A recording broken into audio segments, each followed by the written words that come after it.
Claudius! New king of Denmark, Claudius! How does it feel? Claudius, where is Hamlet? Claudius, new king of Denmark, how does it feel?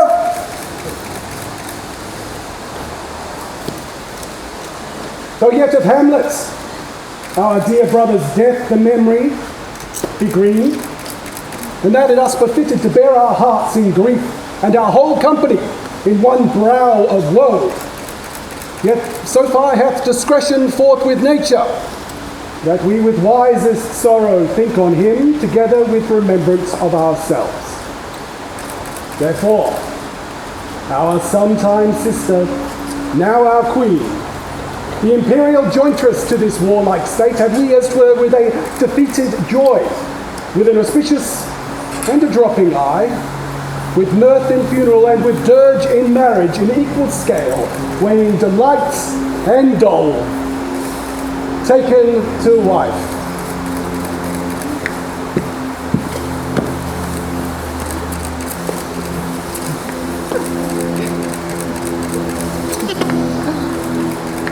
Nor have we herein barred your better wisdoms, which have freely gone with this affair along. For all, our thanks. Well, hey, Claudius! Claudius! Story! Claudius! Claudius, one more question, Claudius! Come on! Come on, buddy, story! And now, Laertes, what's the news with you? You told us of some suit. What is it, Laertes?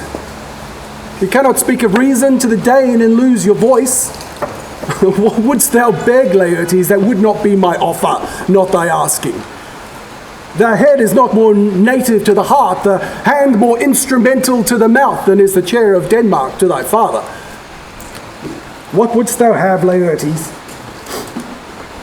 My dread lord, your leave and favour to return to France from whence though willingly I came to show my duty in your coronation. My thoughts and wishes bend again towards France and bid them your gracious leave and pardon. Have you your father's leave? What says Polonius? He hath, my lord, wrung from me my slow leave by laboursome petition, and at last upon his will I sealed my hard consent. I do beseech you, give him leave to go. Take thy fair hour, Laertes.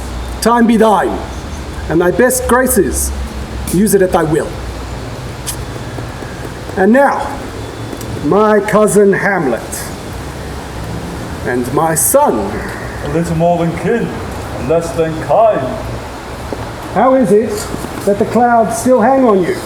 Not so, my lord. I am too much in the sun. Good Hamlet, cast thy nighted colour off. and let thine eye look like a friend on Denmark. Do not forever with thy veiled lids seek for thy noble father in the dust. Thou know'st is common, all that lives must die, passing through nature to eternity. Aye, madam, it is common. If it be, why seems it so particular with thee? Seems? Madam, nay, it is. I know not, seems. 'Tis not alone my inky cloak, good mother, together with all forms, moods, shapes of grief that can denote me truly.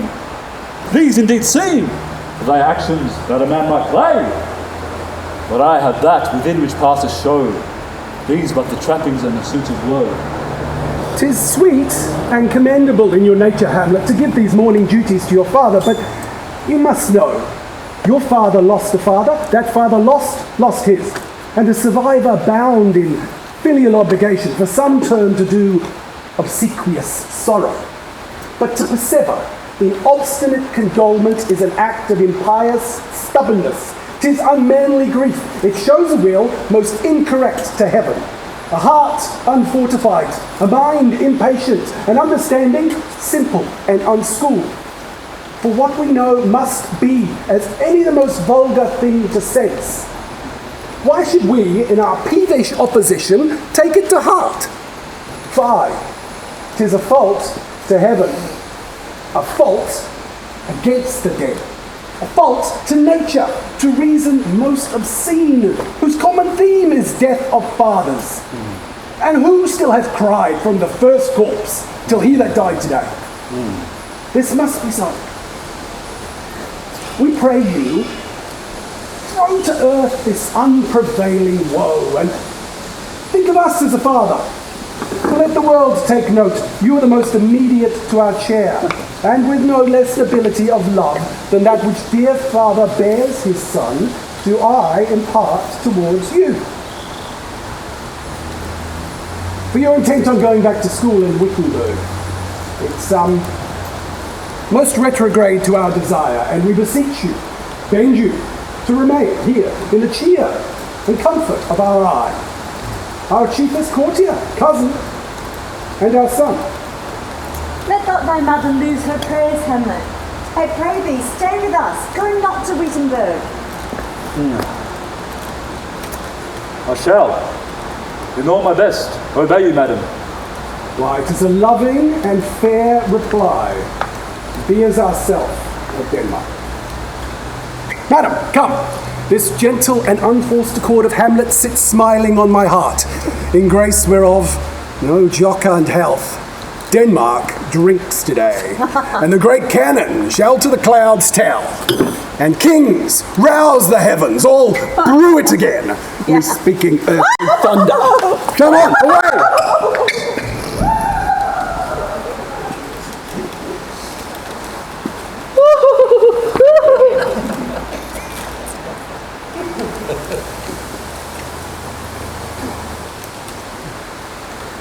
Oh, that this too solid flesh would melt, thaw, and resolve itself into a dew.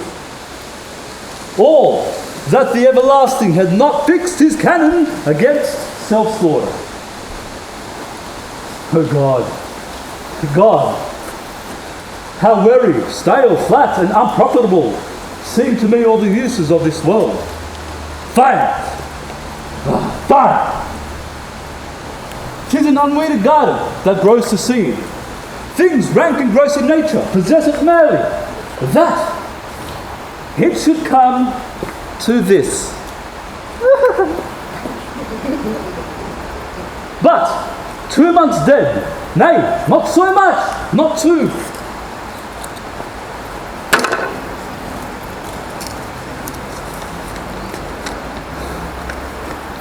So excellent a leader that was, to this Hyperion, to a sailor, so loving to my mother, that he might not be teem the winds of heaven, visit her face too roughly. Heaven and earth must I remember, why she would hang on him, as if increase of appetite had grown by what it fed on, and yet, within a month,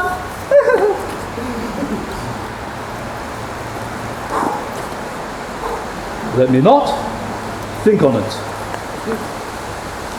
Ah! Faulty thy name is, woman! Oh God, a beast that wants discourse of reason would have mourned longer.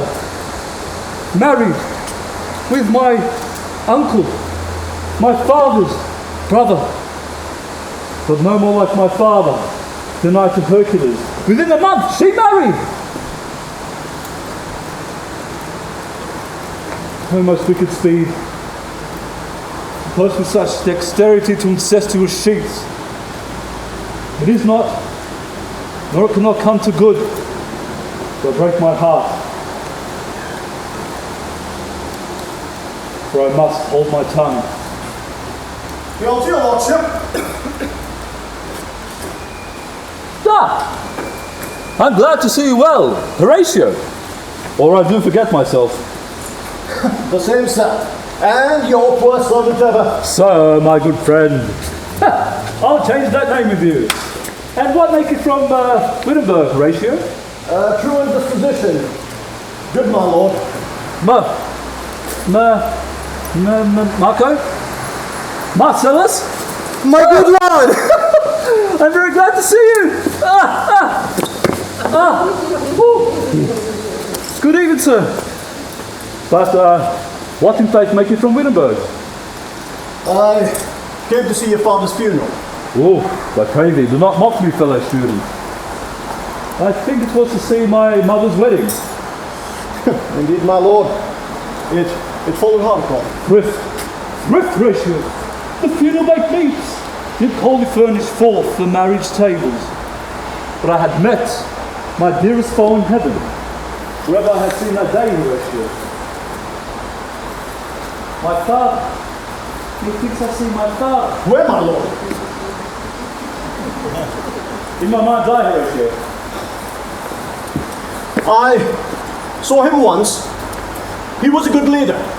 He was a man, taken for all in all. I shall not look upon his like again. I think I saw him yesterday. Saw who? My lord, our leader, your father. My father? Season your admiration for a while with an intent here, for I may deliver upon the witness of my very dear friend this marvel to you. For God's love, let me hear. 2 nights, my lord, 2 nights, in the dead vast, in the middle of the night, mastless, have encountered a figure like your father, appears before him and saw the march, go slow and stately by. Whilst mastless, distilled almost to jelly with the act of fleer, stand dumb and speak not to him, this in dreadful secrecy was imparted to me, and on the 3rd night, my lord, I and mastless stood watch. For where the thing and form, the apparition appears, my lord. I knew your father. But these hands are not more like. But where was this? Upon the platform where he watched. Did you not speak to it? I did, my lord, but answer made it none. It is very strange. Who hold you the watch tonight? Oh, we do, my lord. As upon my life, your honored lord. I too will watch tonight. Perchance will walk again. It writs upon our duties to come and let you know of it. If it is who my noble's father this person, I'll speak to it. Though hell itself should gape and bid me hold my peace, and whatsoever else shall have tonight. Give it an understanding, but no tongue. I will requite your loves. So fare you well. Upon the platform, I'll visit you. Our duty to your honor. The love is my to you farewell. My father's? Spirit in arms? All is not well. I doubt some foul play. Will the night work come? Till then, sit still, my soul. Foul deeds will rise, play all the oath, overwhelm them to men's eyes.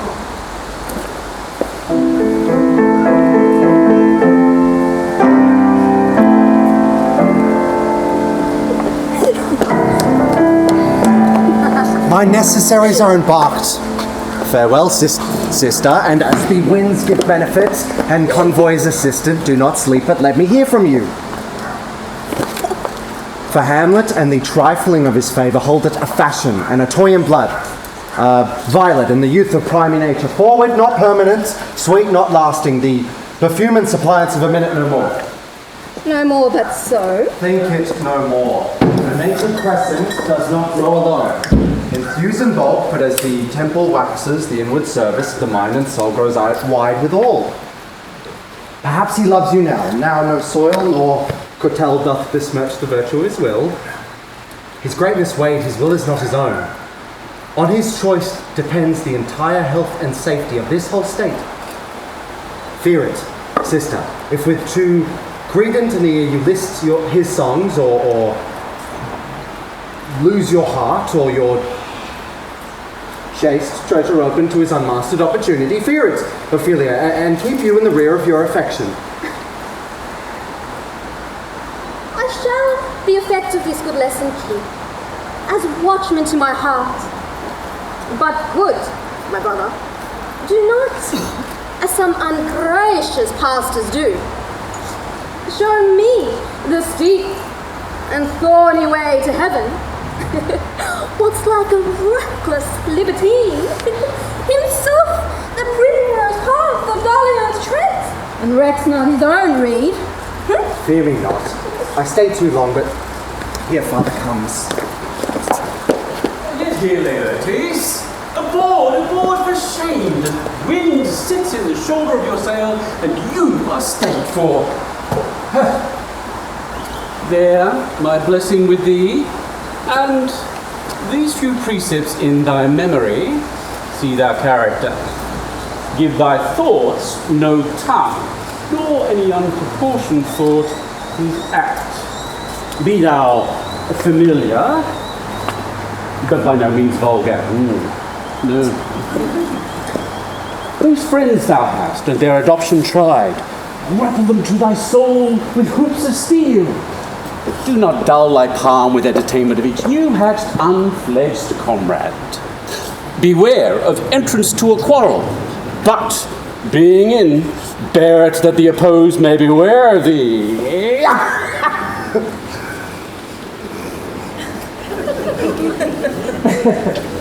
Give every man thy ear, but few thy voice.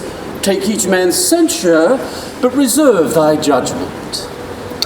Costly thy habit, as thy purse can buy, but not expressed in fancy. Rich, not gaudy, for the apparel oft proclaims the man. Neither a borrower nor a lender be, for loan oft loses both itself and friend, and borrowing dulls the edge of husbandry. This, above all, to thine own self be true, and it must follow as the night the day. Thou canst not then be false to any man. Farewell. Most humbly do I take my leave, my lord. My blessing seasoned this indeed. Farewell, Ophelia, and remember well what I have said to you. 'Tis in my memory locked, and you yourself shall keep the key of it. Farewell.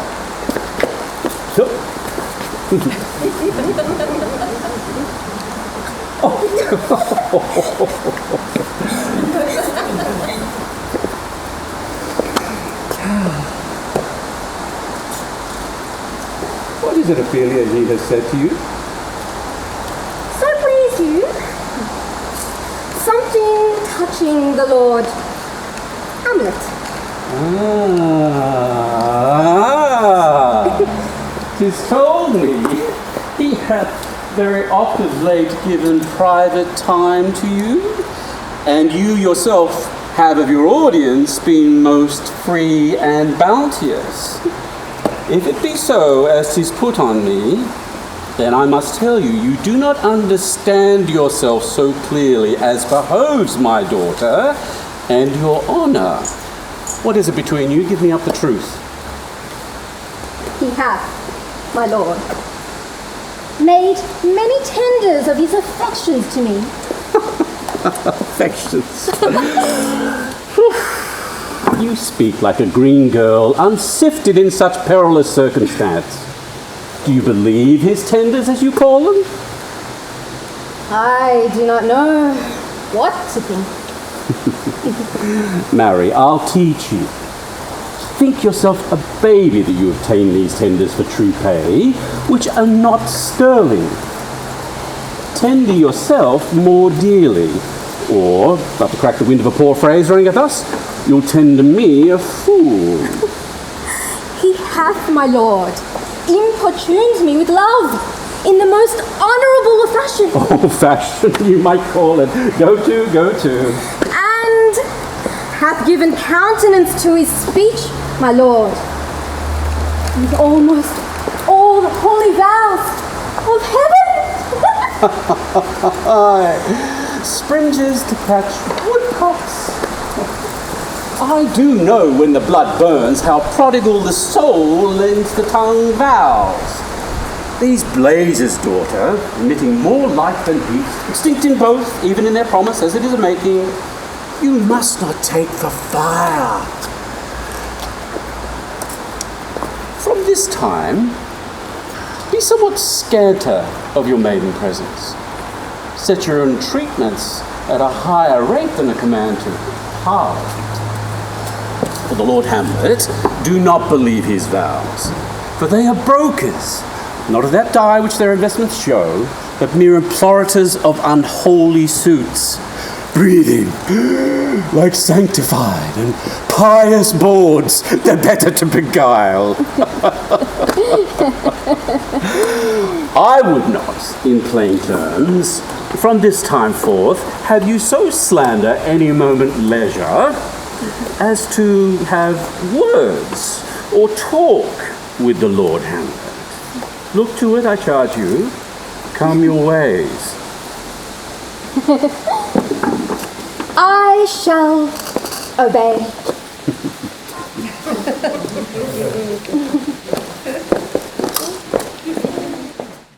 What honor? It is struck.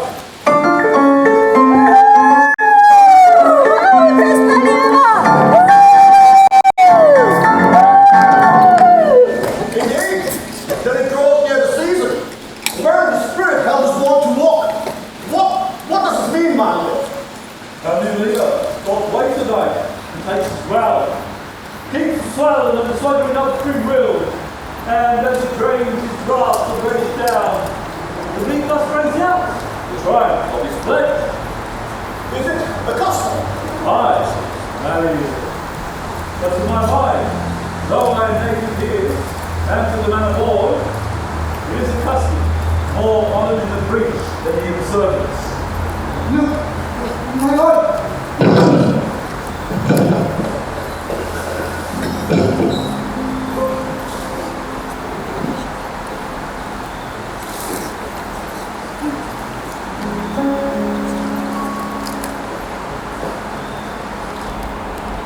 Angels and ministers of grace, defend us!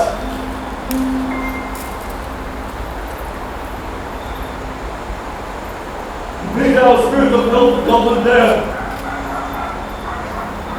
Bring in the airs from heaven of blast and hell! Be thine fence streams of charitable! Thou comest in such questionable shape that I'll speak to thee, O holy Hamlet! Father! Answer me! Let me not burst in ignorance, but tell while I canonized bones, those in death have burst their grave, with thoughts beyond the reaches of our soul.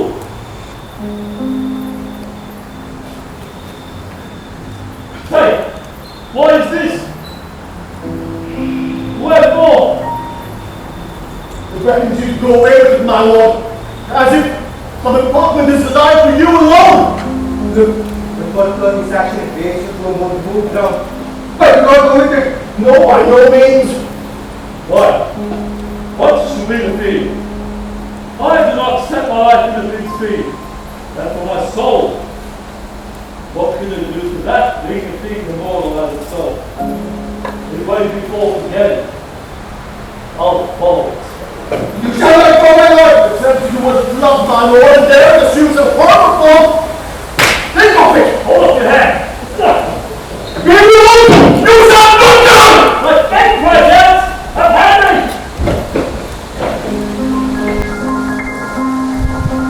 You are some desperate imagination. Let's follow him. Distracted, that's the way. Stand off the marcellus. What is you? What is come? Something is wrong in the state of Denmark. The heavens will direct it. Nay, let's follow him.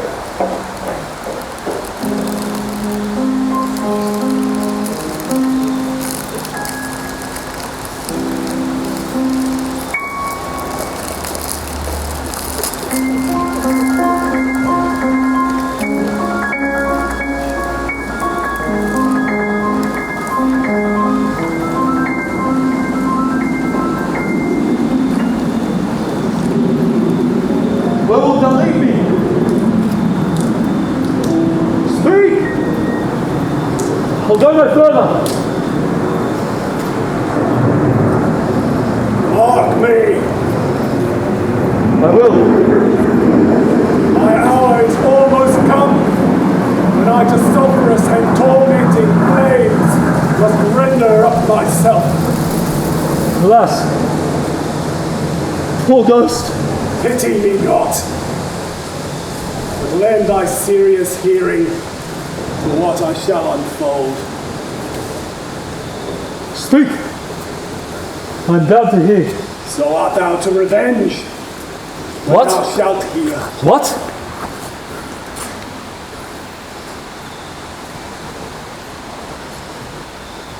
I am thy father's spirit, doomed for a certain term to walk the night, and for the day confined to fasting fire, still of foul crimes done in my days of nature are burnt and purged away. But that I am forbid to tell the secrets of my prison house, I could a tale unfold, whose lightest word would harrow up thy soul, freeze thy young blood, and make thy two eyes like stars start from their spheres. If ever thou did thy dear father love, Good God. revenge his foul and most unnatural murder. Murder? Murder most foul, as in the best it is, but this most foul, strange, and unnatural. Haste me tonight, that I, with wings as swift as meditation, all the thoughts of love may sweep to my revenge. Find the axe. Now Hamlet here is given out that sleeping in my orchard a serpent stung me. So the whole ear of Denmark is by a forged process of my death, rankly abused. But know, thou noble youth,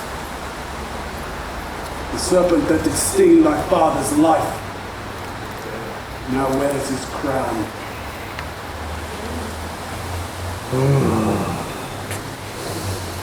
My prophetic soul. My uncle? Aye, that incestuous, that adulterate beast, with witchcraft of his wits, with traitorous gifts, oh, wicked wit and gifts that have the power so to seduce. One to his shameful lust, the will of your most seeming, virtuous mother.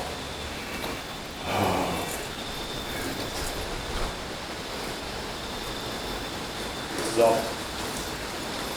methinks I scent the morning air. Brief let me be,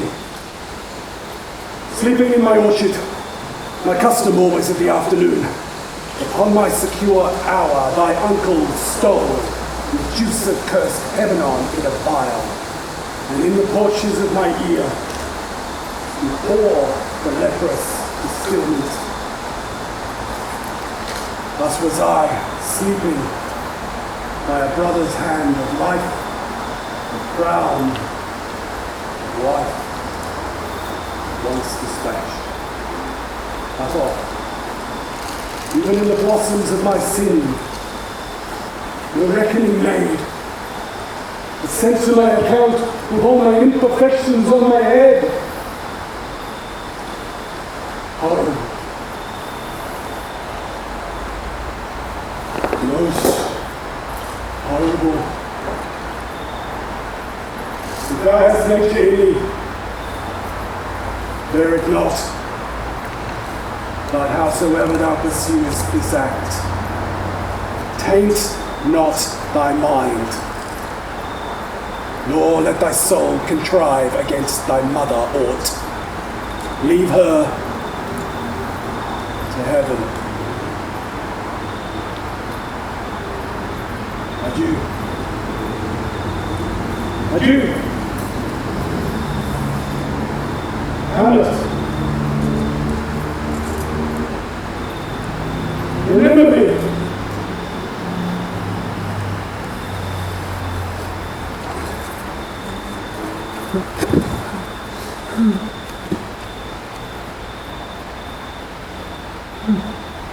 Oh, you, host of heaven. Oh, earth. What else? Where shall I cut in hell? Fight! Fight!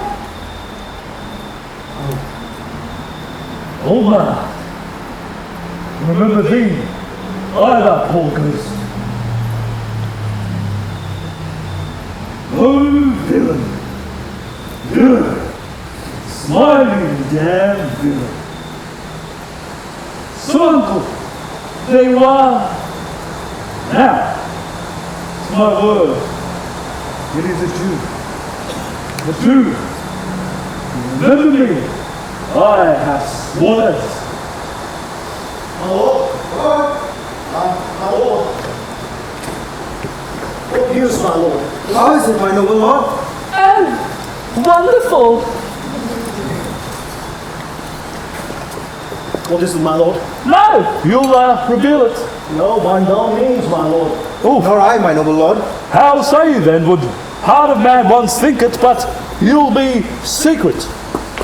Aye, by heavens, my lord. There's a nearer villain dwelling in Elsinore, but he's an Arab name. Yes. No ghost needs to appear from the grave to tell us this. Yes. Yes. There needs no ghost, my lord. There needs no ghost to come from the grave to tell us this. I beckon you, my lord. Therefore, we should shake hands and part.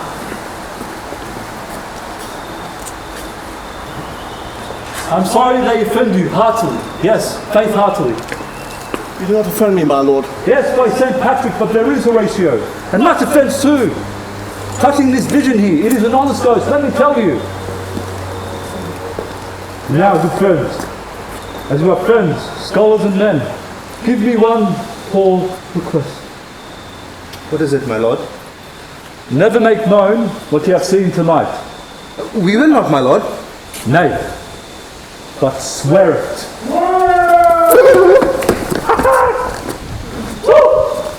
After that today, come on! Here is Nolan. Consent to swear. Propose the oath, my lord. Never to speak of this that you have seen, swear upon my hand. Never to speak of this that you have heard, swear all.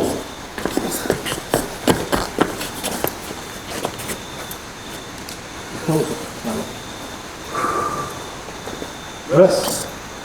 Respiratory spirit. So, gentlemen, with all my love, I do commend me to you, and still, your fingers on your lips I pray. The time is out of joint. O cursed spite that ever holds bold to set it right.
With what in the name of God?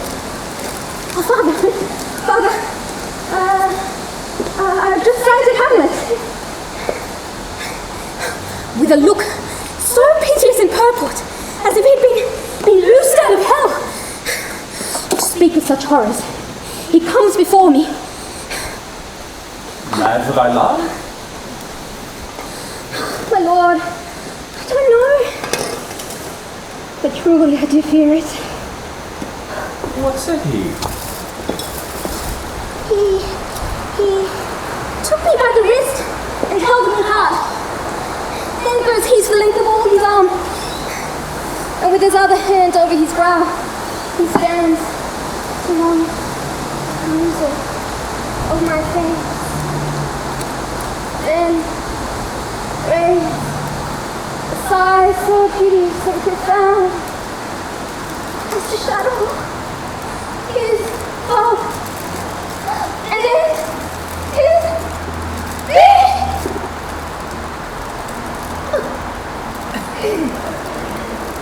That's it. He lets me go, and his head over his shoulder turned. He seemed to find his way without his eyes.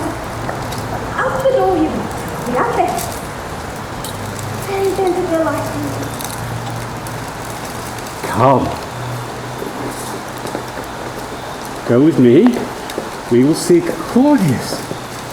This is the very ecstasy of love, whose violent poverty does itself and leads the will to desperate undertakings as oft as any passion under heaven that does afflict our natures. I'm sorry. What? Have you given him any hard words of late? No, my lord. But I did as you command. I did deny his fetters and deny his access to me. That has made him mad.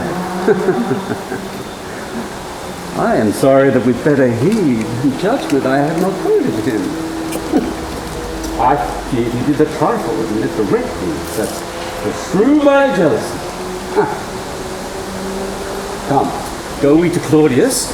This must be known, which, being held close, may move more grief to hide than hate to utter love.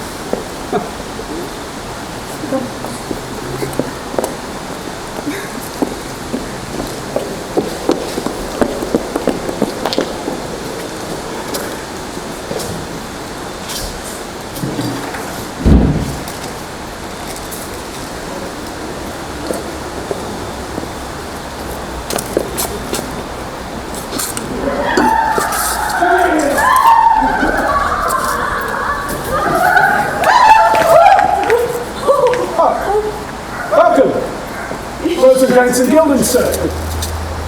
The need we have to use you to provoke our hasty sending. Something have you heard of Hamlet's transformation? So call it? So that the exterior nor the inward man resembles what it was. What it should be. more than his father's death, that thus had put him so far from the understanding of himself, I cannot dream of. We entreat you that you take your rest here in our court some little time, yeah? And by your companies to draw him on to pleasures and gather from him so much as from occasion you may glean whether aught to us unknown afflicts him thus. That opened lies within our remedy. Good gentleman, he hath much talked of you. The joy of 2 men there are not living to whom he moored he is. For the supply and profit of our hope, your visitation shall receive such thanks as fits our chief remembrance. Both of your authority, might by the sovereign power you have of us, put your dread pleasures more into command than to entreaty. But we both obey, and will give us service failure to fit, to be commanded. Thanks, Rosencrantz. Gentle Guildenstern. Thanks, Guildenstern and gentle Rosencrantz. And I beseech you instantly to visit my much too changed son. Go you, find where Hamlet is. Heavens make our presence and practices pleasant and helpful to him. Aye, amen.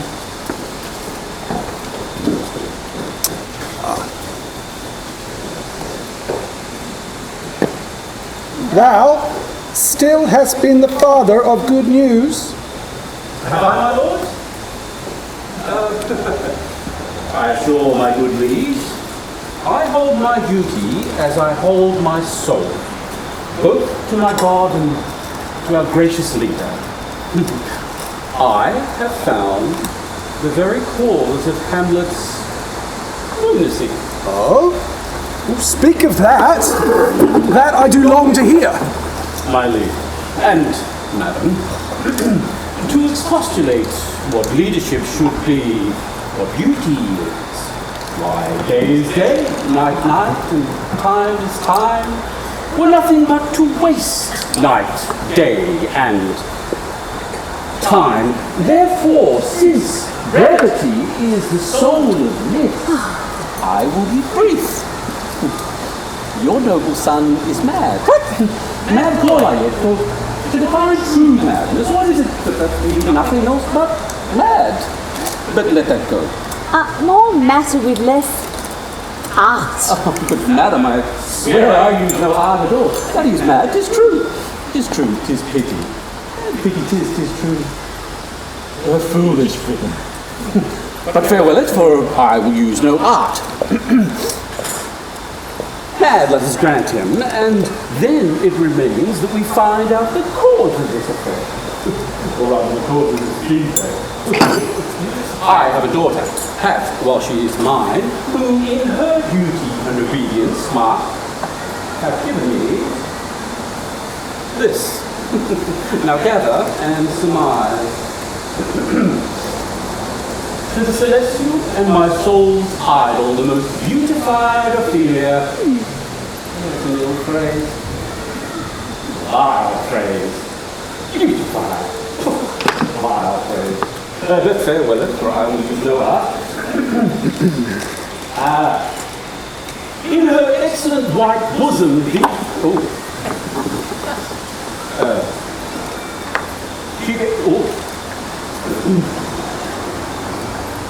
etc. Came this from Hamlet to her? Good madam, say a while, I will be faithful. Oh dear Ophelia, I am ill at these numbers. I have not art to reckon my wrongs. But that I love thee best, oh most best, believe it. Adieu, thine evermore most sweet lady, whilst this machine is to begin. Hamlet. This, in obedience, hath my daughter shown me. But how hath she received his love? Well, what do you think of me?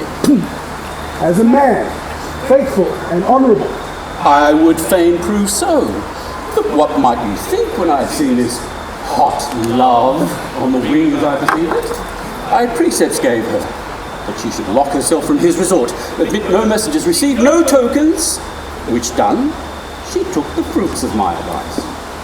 And he, repulsed, a short tale to make, fell into a sadness, and then into a fast, and then into a lightless, and by this declension into the madness wherein now he raves. And we all mourn for. Do you think 'tis this? It may be. Very likely. Had there been such a time, I would fain know that I have positively said 'tis so and approved otherwise.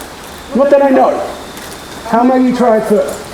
You know, sometimes he walks 4 hours together here in the lobby. So he does indeed. At such a time, I'll loose my daughter to him. Be you and I behind an arras, mark the encounter.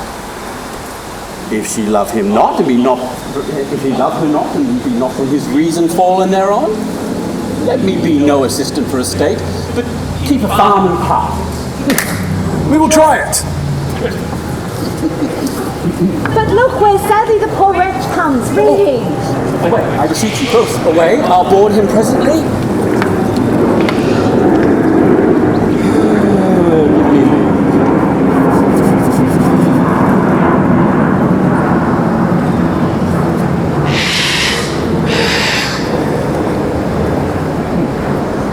How does my good Lord Hamlet? God have mercy. You know, ye Lord. Excellent. Well, you are a fish monger. Not I, my lord. Then I would you were so honest a man. Honest, my lord? Why, sir, to be honest, as this law goes, this will be one man picked out of 10,000. That's very true, my lord. For if the sun breeds maggots in a dead dog in good kissing carrion, have you a daughter? I have, my lord. Ooh. Let her not walk in the sun. Conception is a blessing. That as your daughter may conceive. Friend, look to it.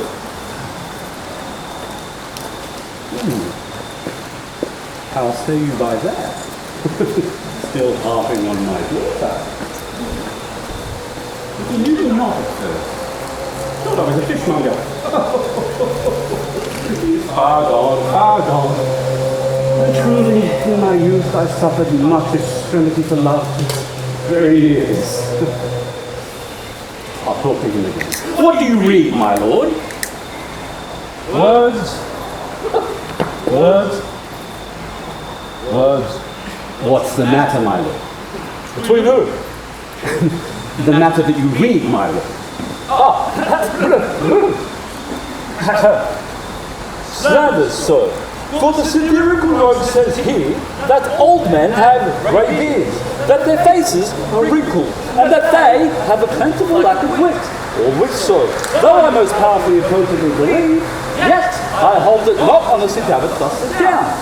For yourself, sir, should be old as I am. If, like a crab, you can go backward. Though this be madness, yet there is method in it. Will you walk out of the air, my lord? Into my grave. Indeed, that is out of the air. How pregnant sometimes it implies us. I will leave him, and suddenly contrive a means of meeting between him and my daughter. My most honourable lord, I will most humbly take my leave of you. You cannot, sir, take from me anything that I will more willingly part with all. Except my life. Except my life. Except my life. Fare you well, my lord? He's tedious, old fool.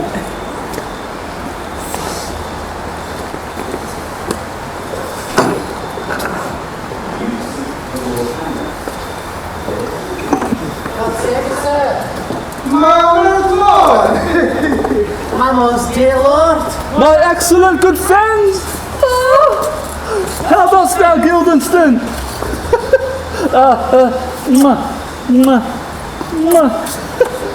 Rose and crowns. Good lads! How do you both?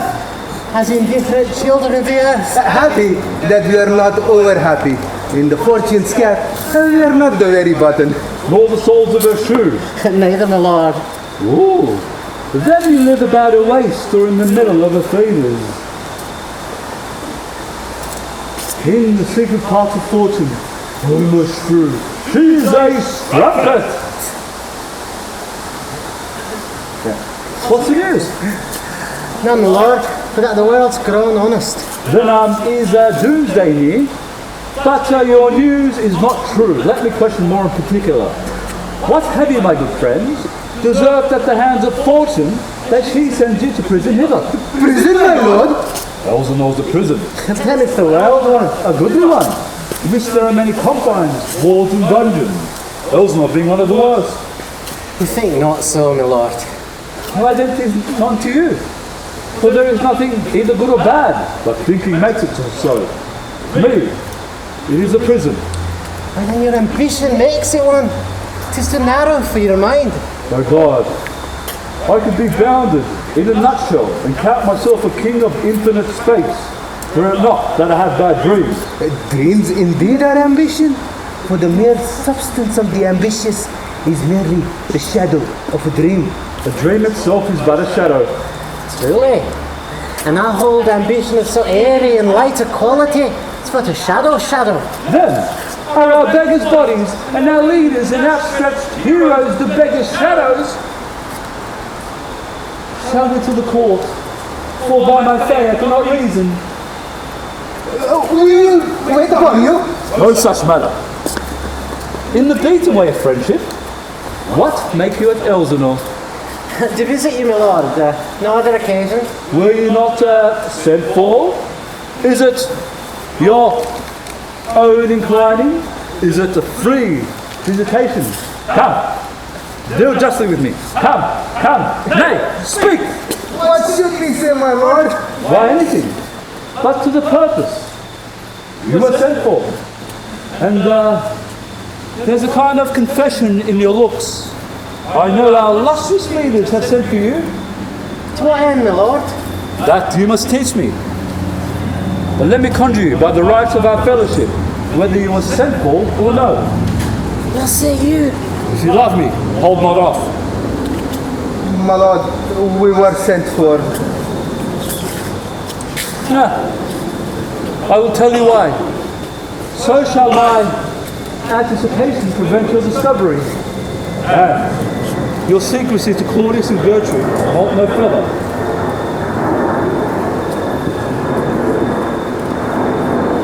I have of late, but wherefore I know not, lost all my mirth. Why the world is no other thing to me than a foul and pestilent congregation of vapors. What a piece of work is a man. How noble in reason, how infinite in faculty, in form and moving, how expressive and admirable in action, how like an angel in apprehension, how like a God. The beauty of the world, the paragon of animals. Yet to me, what is this? The presence of dust. Man delights not me. No, nor will it either. Though by your smiling you seem to say so. My lord, there were no such stuff in my thoughts. Why did you laugh then when I said, man delights not me? To think, my lord, if man delights not you, what wanton entertainment the players shall receive from you. We cutted him on the way, and hither is he coming to offer you service. What plays are they? Even he that you were wont to take delight in, one of the tragedians of the city. You're all Elsinore. As are the rest of your players. You are welcome. But my uncle father and aunt mother at the sea. What, my lord? I am but mad, north-northwest, when the wind is southerly, and thou a hawk from a handsword. Hark you, Gildston, and here too, at each era hero. That great baby you see there is not yet out of his swaddling clouts. Atherley, it's the second time come to them, for they say an old man is twice a child. My lord, I have news to tell you. Leia has come hither, my lord.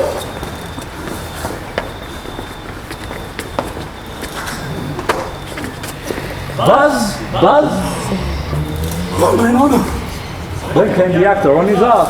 He is one of the greatest performers in the world. Whether it be tragedy, comedy, pastoral, historical, comical, historical, pastoral, historical, comical, pastoral, historical, tragical, power unlimited, see the inimitable power unlimited!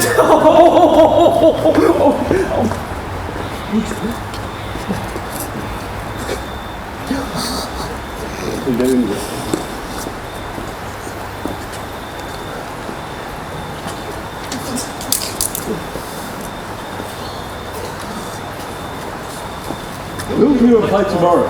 The Sahib affair. Can you and your actors play The Murder of Gonzago? Aye, my lord. We'll have it tomorrow night. And you could, for a year, study a speech of some dozen or 16 lines, which I will set down and insert in it, could you not?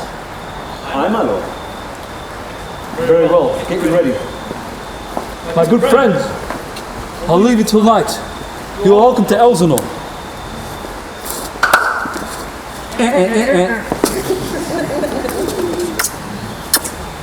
Mwah! Good, my lord. Good job, baby.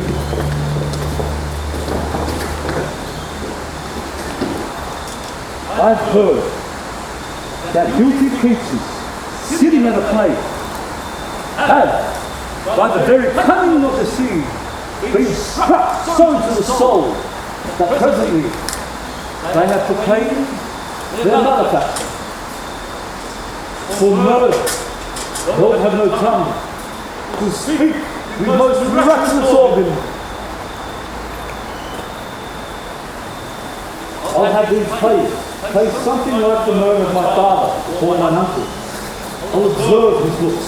I'll tempt him to the quick. If he but blench, I know my thoughts. The play's the thing when I'll catch the conscience of the king.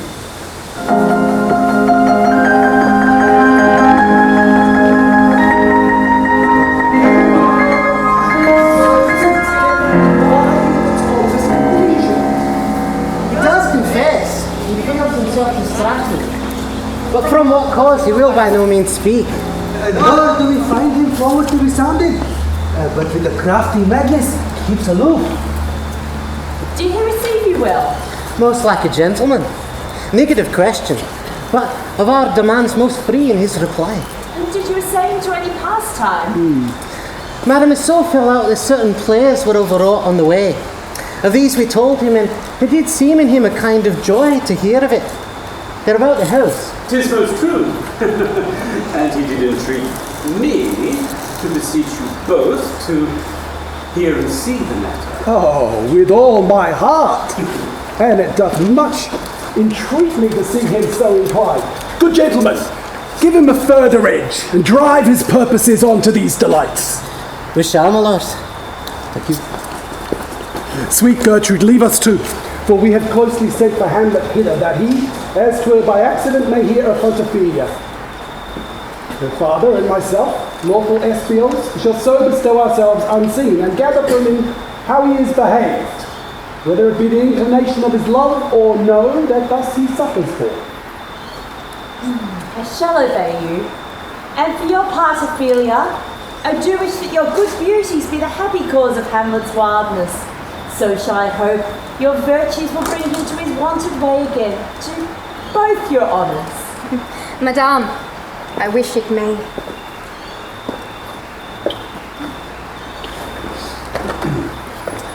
Ophelia, walk you here, gracious like. We'll bestow ourselves.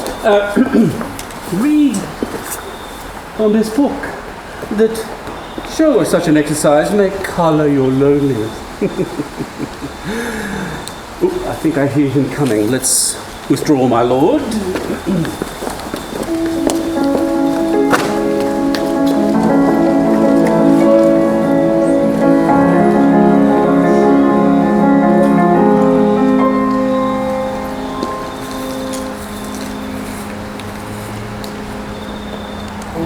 To be or not to be?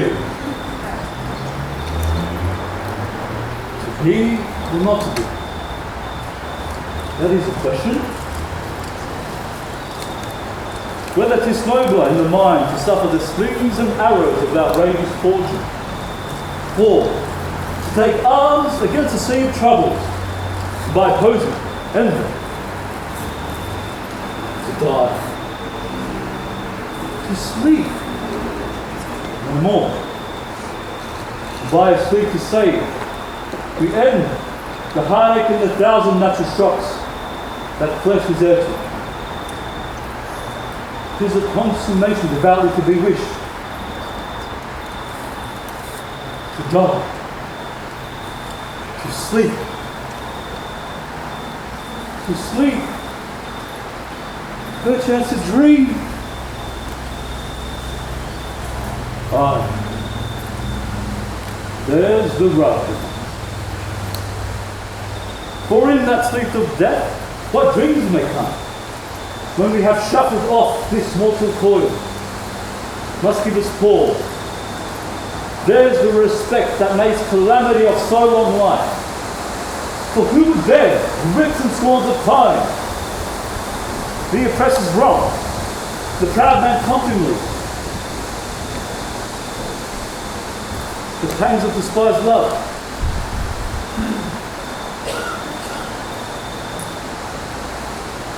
That patience of the merit of the unworthy takes, when he himself might his quietest make with a bare body.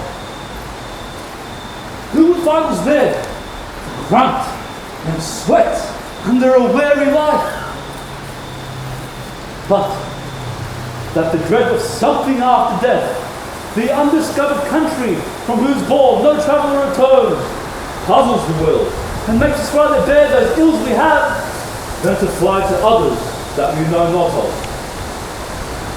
Thus conscience does make cowards of the soul, and thus the native hue of resolution is sicklied over by the pale cast of thought, and enterprises of great pit and moment with disregard, the currents turn awry, and lose the name of action.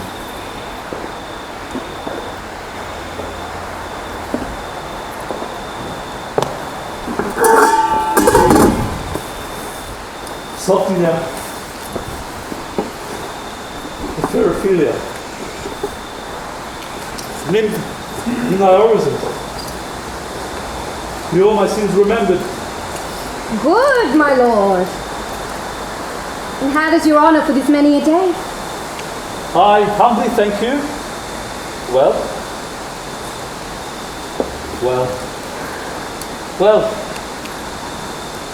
My lord, I have remembrances of yours that I've longed to redeliver. I pray you, take this. No, not I. I never gave you aught. My honoured lord, you know right well you did. And with them, words of so sweet breath composed as to make the thing all the more rich. Their perfume lost. Here, take this. For rich gifts wax poor, when lovers, givers, prove unkind.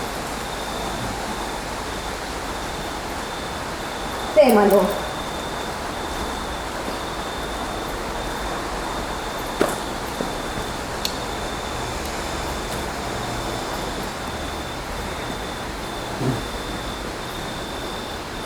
Are you honest? My lord, Are you fair? what means this, my lord?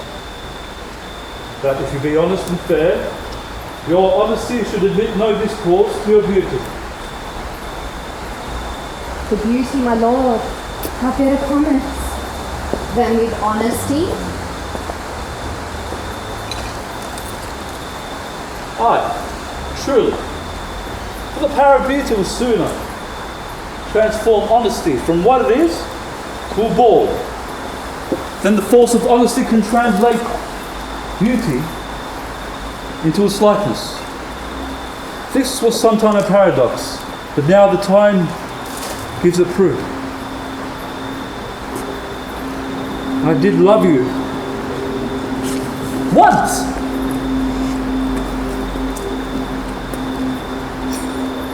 Indeed, my lord. You made me believe so. You should have not believed me.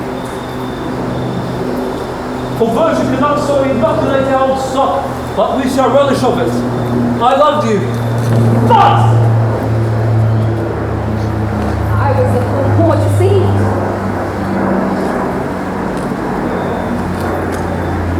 get thee to a nunnery.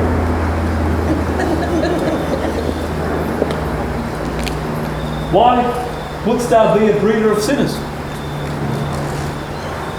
I am myself indifferent honest, but yet I could accuse me of such things that it were better my mother had not borne me. I am very proud, revengeful, ambitious, with more offences at my back than I have thoughts to put them in. What should such fellows as I do crawling between earth and heaven?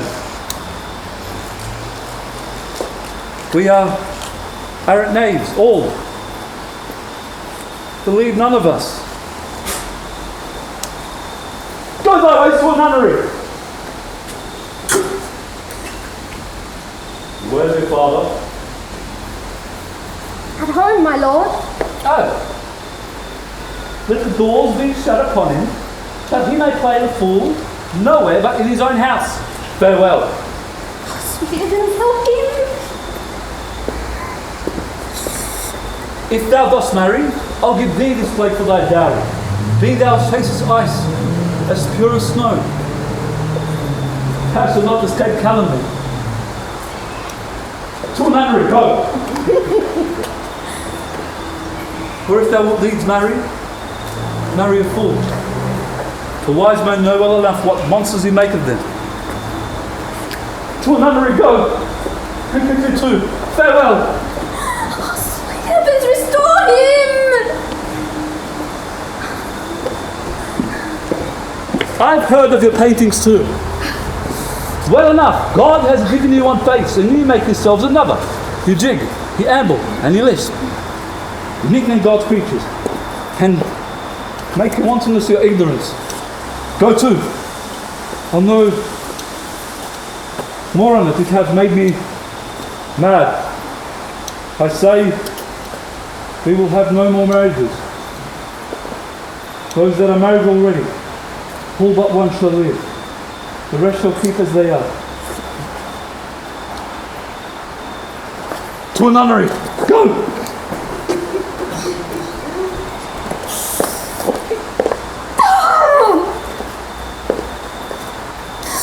What a noble mind is this overthrown.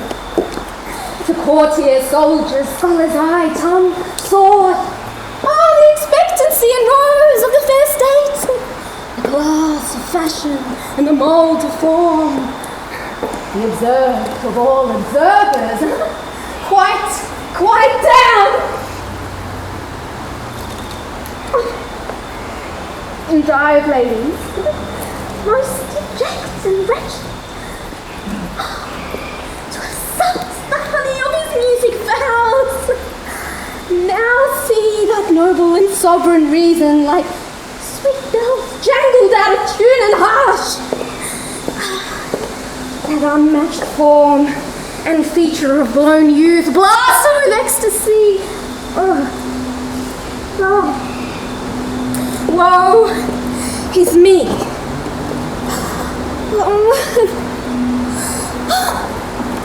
To have seen what I've seen.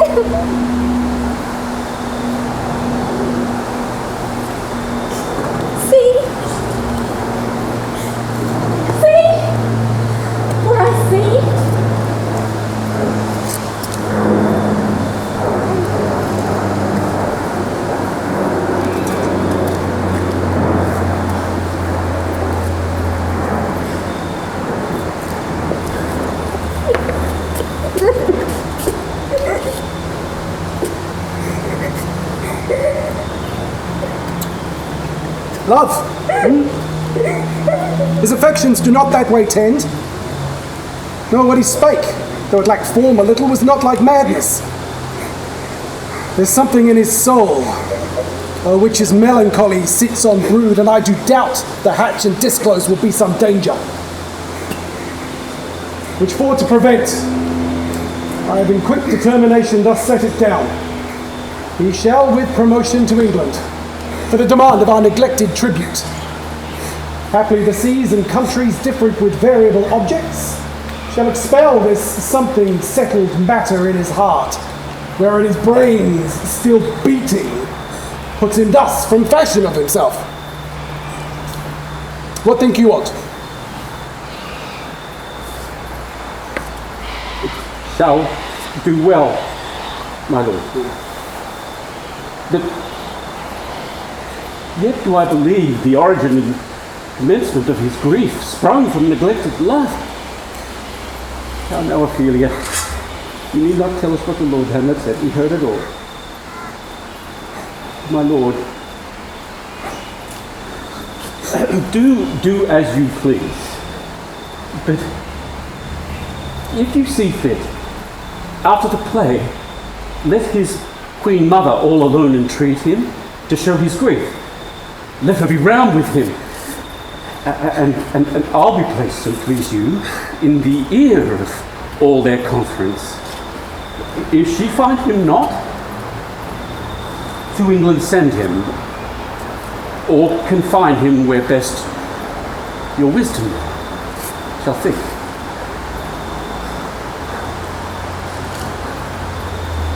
It shall be so. Madness in great ones must not unwatched go.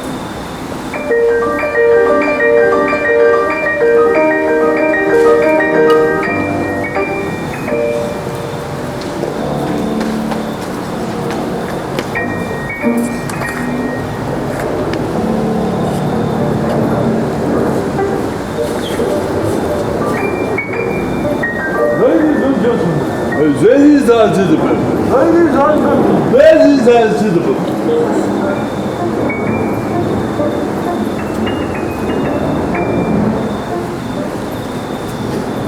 Speak the speech, I pray you, as I pronounce it to you, tripping me on the tongue.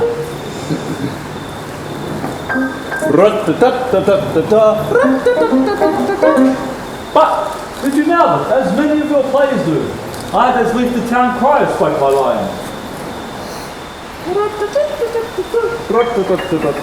No!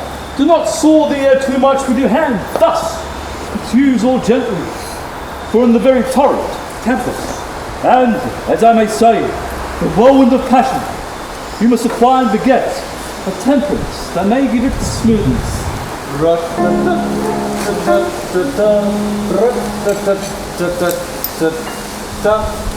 Be not too tame neither. Salute the action. To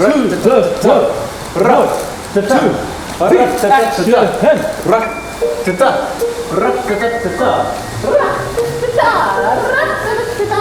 with this special overstep, not the modesty of nature, for anything so overdone is from the purpose of playing, whose end, both at the first and now, was and is to hold a mirror up to nature,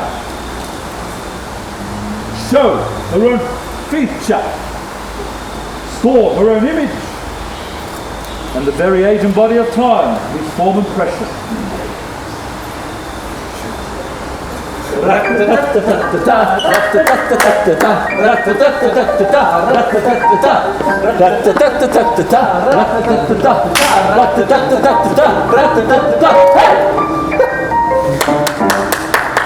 Very well. Get you ready.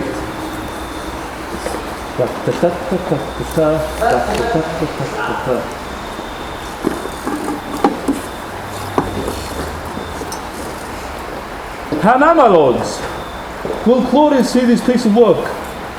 And Madam Gertrude too, and that presently. Bid the plays make haste with preparation. We shall, my lord.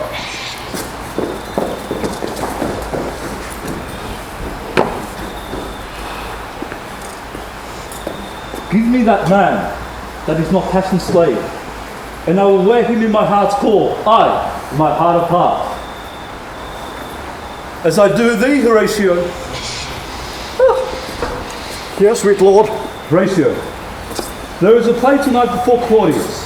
One scene of it comes near the circumstance of which I have told thee of my father's death.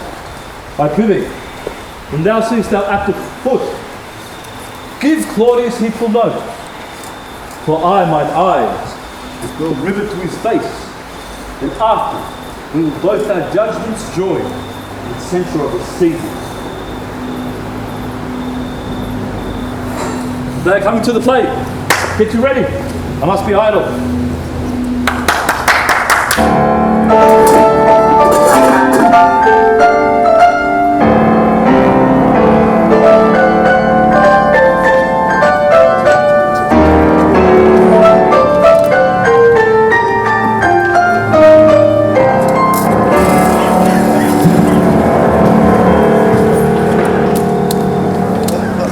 How fares our cousin Hamlet? Excellent in faith. Of the chameleon's dish, I eat the air. Promise crown. You cannot be capon so. I've nothing with this answer, Hamlet. These words are not mine. No, nor mine now.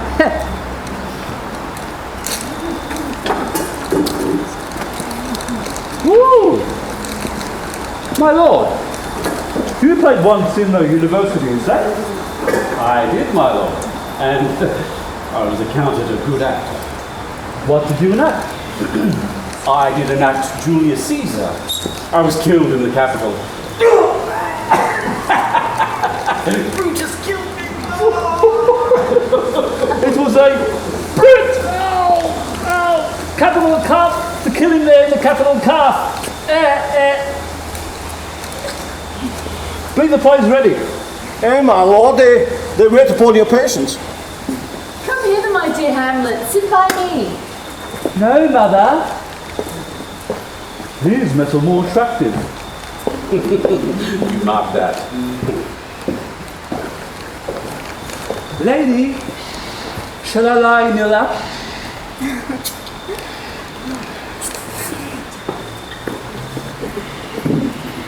No, my lord. I mean, my head upon your lap. Aye, my lord. Do you think I meant country matters? That's a fair thought. Lie between maids' legs? What is, my lord? Nothing. You are merry, my lord. Who? I? Aye, my lord. What should a man do but be merry? For look you, how chiefly my mother looks. My father died within these 2 hours. Nay, 'tis twice 2 months, my lord. Oh, heaven. Died 2 months ago. Not forgotten yet. Silence! The dumb show enters.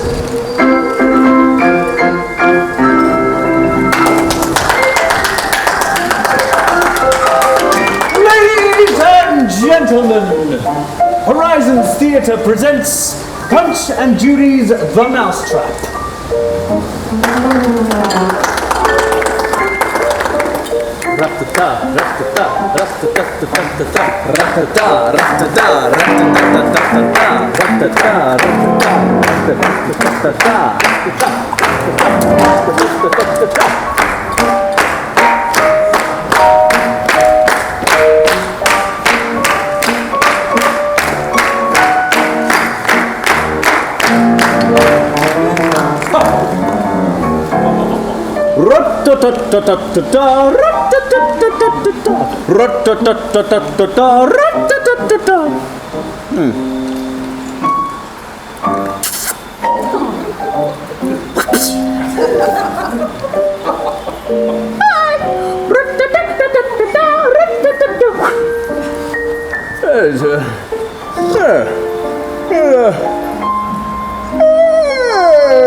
What means this, my lord? This is Richard Malachite. It means mischief. We shall know by this fellow. The players cannot keep counsel. They'll tell all. Will you tell us what is showing me? Aye. Or any show that you're showing. Be not ashamed to show. Feel not ashamed to show you what it means. You are not. You are not. You are not. I'll mark the play.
What do you call this play?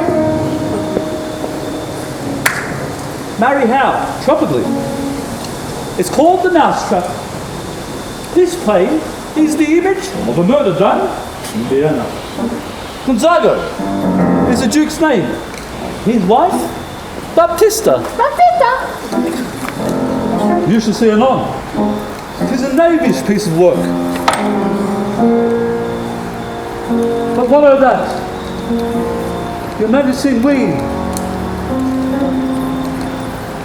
that have free souls, he touches us not.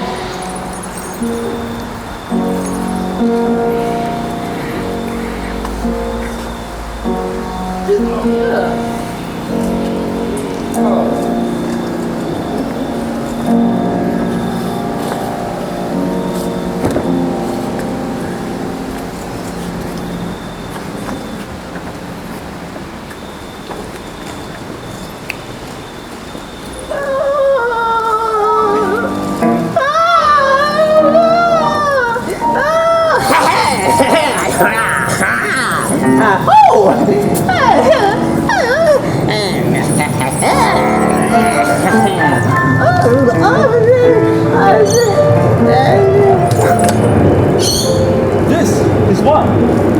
Lucianus, nephew to the king.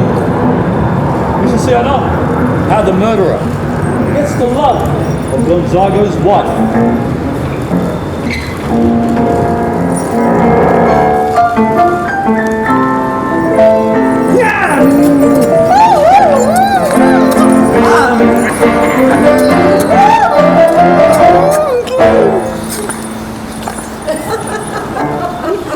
Well, madam, how like you display? Claudius rises. What frightened with false fire? My lord! Give up the play! Give up the play!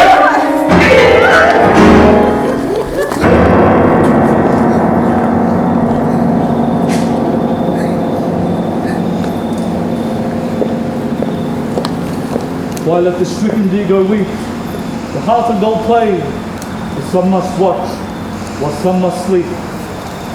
So runs the world away. Oh, Horatio, I'll take the ghost's word for £1,000. Didst proceed? Very well, my lord. Upon the talk of the poisoning. I did very well note him, my lord.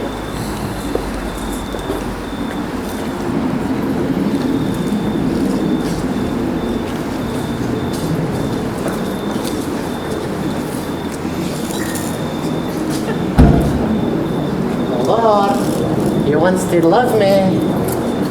So I do still by these kickers and stealers. Good, my lord. What then is the cause of your distemper? You did surely bar the door upon your own liberty if you deny your grief to your friends. Sir, I lack advancement. Why then, we have the voice of Claudius himself for your succession at Denmark. Aye, but sir, while the grass grows, the proverb is something must be.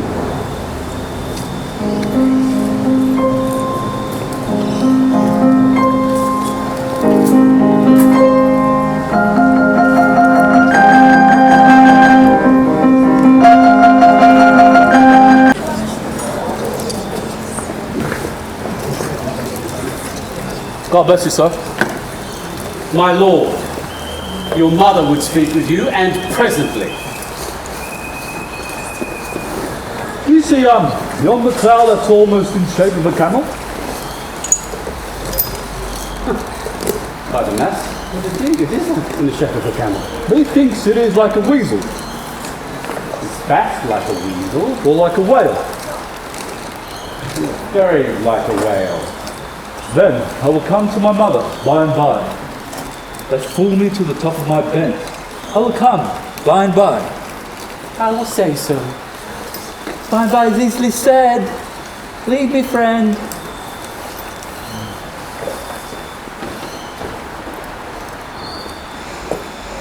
Now, could I drink hot blood? And do such bitter business as the bitter day would quake to look on? Stop. Now to my mother. O heart, lose not thy nature. Let me be cruel, not unnatural. I will speak daggers to her, but use none. I do not. Your sense it safe with us to let his madness range. Therefore prepare you. I, your commissions, will forthwith dispatch, and he to England shall along with you. The terms of our estate may not endure hazards so dangerous as doth hourly grow out of his lunacies. We will ourselves provide. Most holy and religious fear it is to keep those many, many bodies safe that feed and live upon your leadership. The single and peculiar life is bound with all the strength and honour of the mind. Arm you, I pray you, to a smooth flight, for we will fetters put upon this fear that now goes too free-footed. We will haste us.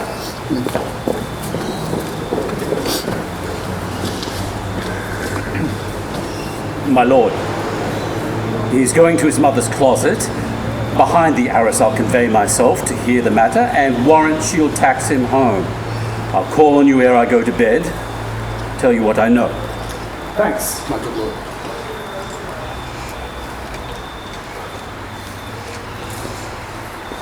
Oh, my offence is rank. It smells to heaven. It hath the primal eldest curse upon it. My brother's murder. Pray can I not, though inclination be as sharp as will, my stronger guilt defeats my strong intent. And like a man to double business bound, I stand in pause, where first I shall begin, then both neglect. What if this cursed hand were thicker than itself with brother's blood? Is there not rain enough in the sweet heavens to wash it white as snow? Whereto serves mercy but to confront the visage of offence? And what's in prayer but this twofold force? To be forestalled ere we come to fall, or pardoned being down? Then I look up. My fault is past. But oh, what form of prayer can serve my turn? Forgive me my foul murder. It cannot be. Since I am still possessed of those effects for which I did the murder. Well, mine own ambition my queen. May one be pardoned and retain the offence? In the corrupted currents of this world, offence's gilded hand may shove by justice, and oft to seen the wicked price itself buys out the law, but 'tis not so above. There is no shuffling. There the action lies in his true nature, and we are compelled even to the teeth and forehead of our faults to give it evidence. What then? What rests? Try what repentance can, but can it not? Yet what can it when one cannot repent? Wretched state, bosom as black as death, lined soul, but struggling to be free, but more engaged. Help, angels! Make us say, bow, stubborn knees, and heart with strings of steel, make soft as sinews the newborn babe. All may be well.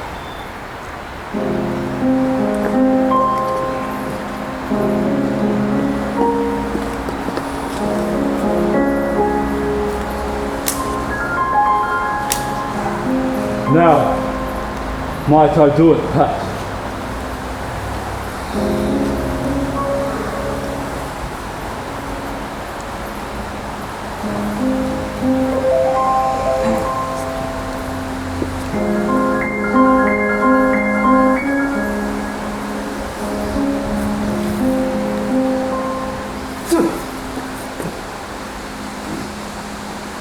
Now he's praying.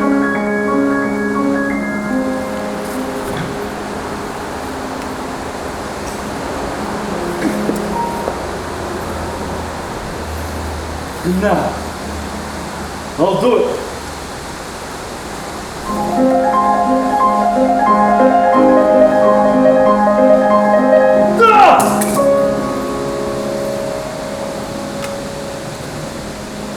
And so he goes to heaven, and so am I revenged. That will be scam. The villain kills my father, and for that I, his sole son, to this same villain, sent to heaven. That is high-end salary, not with them.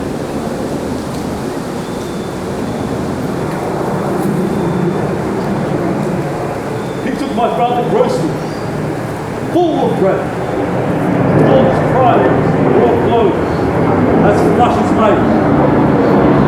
And by then revenge, take him in the hurting of his soul when he is fit and seasoned for his passage. No!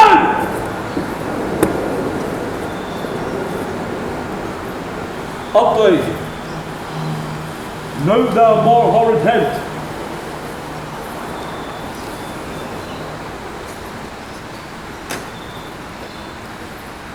When he is drunk asleep, or in his rage, or in the incestuous pleasure of his bed that has no relish of salvation in it, then trip, that his heels may kick at heaven, and that his soul may be as damned, as black as hell were to go. My mother stays. This visit, but prolongs thy sickly days.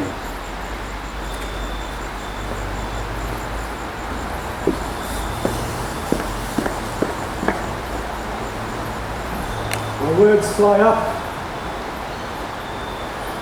My thoughts remain below. Words without thoughts Never to heaven go.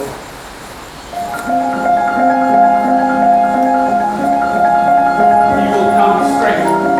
Look, you lay home to him. Tell him that his pranks have been too broad to bear with, and that your grace hath screened and stood between much heat and him. I'll sconce myself even here. Pray you, be round with him. I warrant you, fear me not. Withdraw, I hear him coming. Ma'am? Now, mother? What's the matter? Hamlet, thou hast thy father much offended. Oh, mother, you have my father much offended. Come, you answer with an idle tongue. Go, you question with the wicked tongue. Why, how now, Hamlet? What's the matter now? Hast thou forgot me? No, by the root not so. You are the queen, your husband's brother's wife. And would it were not so, you are my mother. Nay, then I'll set you to those that can speak. Come.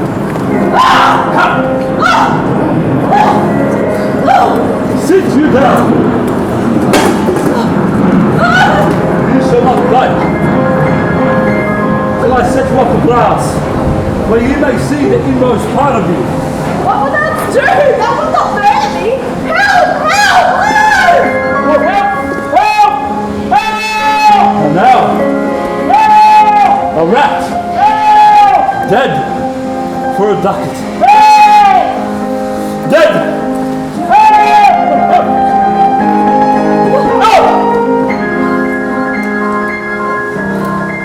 I am slain. I mean, what hast thou done?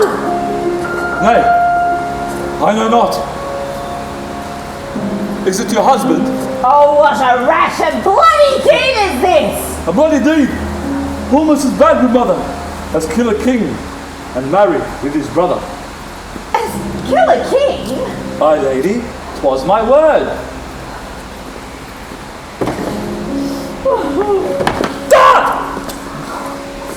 That wretched rash intruding fool. Farewell. Leave wringing of your hands. Please.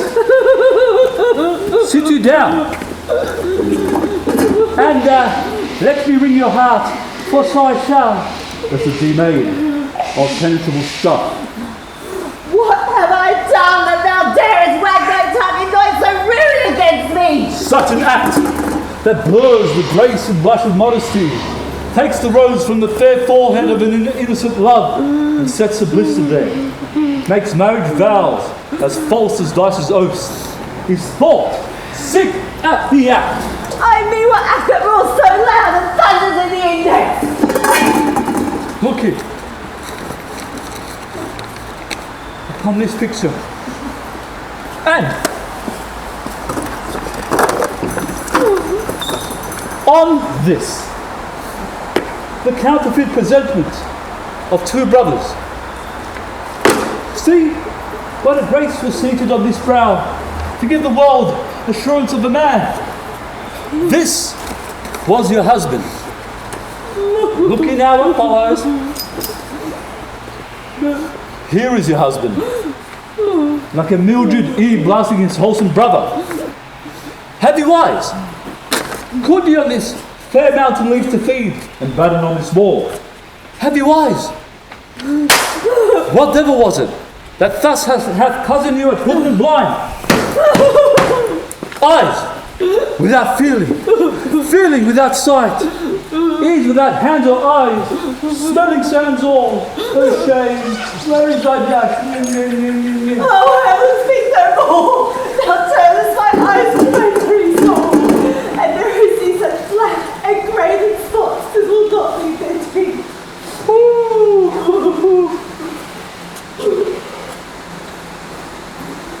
Throw away the worst part of it, and live the purer with the other half.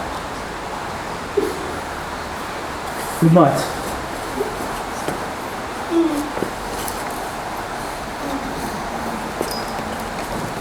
Save me and hover over me with your wings. You heavenly guard.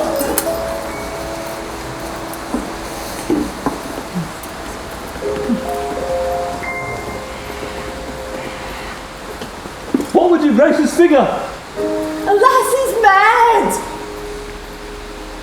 Do you not come here, tardy son, to try those same?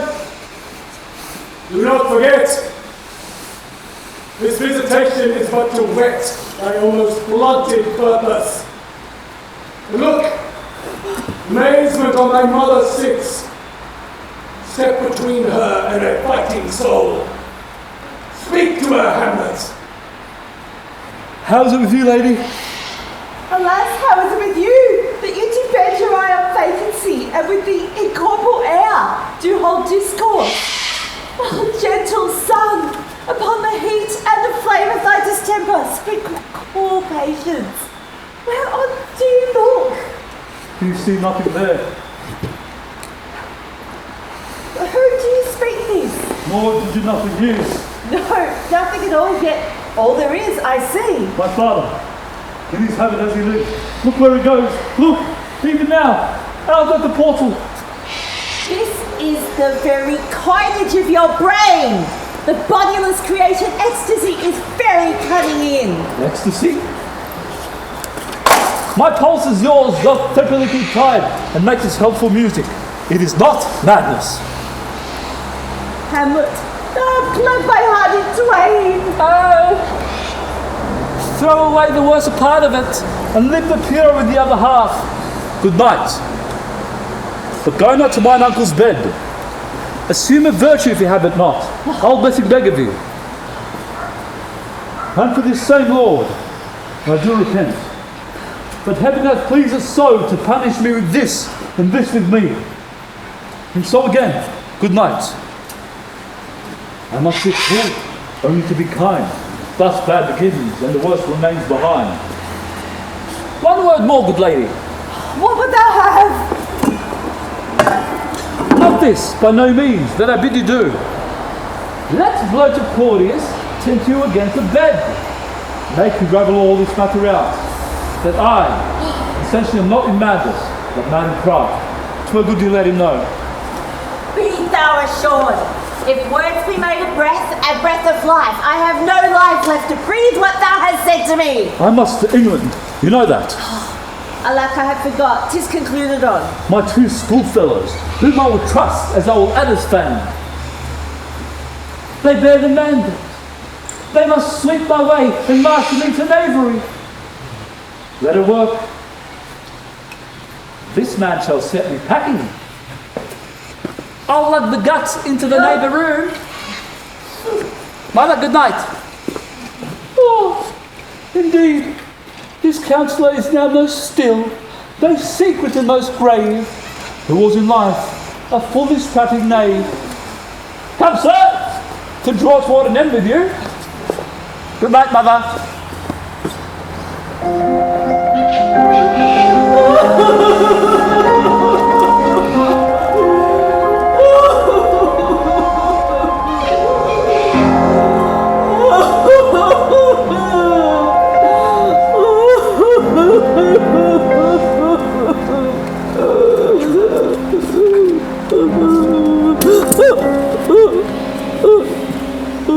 There's matter in these sighs, these profound heaves. You must translate. 'Tis fit we understand them. Where's your son? Oh, my good lord, what have I seen tonight? What, Gertrude? What? How does Hamlet? As bad as the sea and wind, when both doth contend which is the mightier. In his lawless fit, hearing something stir, whips out a blade and cries, a rat, and in his braidish apprehension kills the unseen good old man.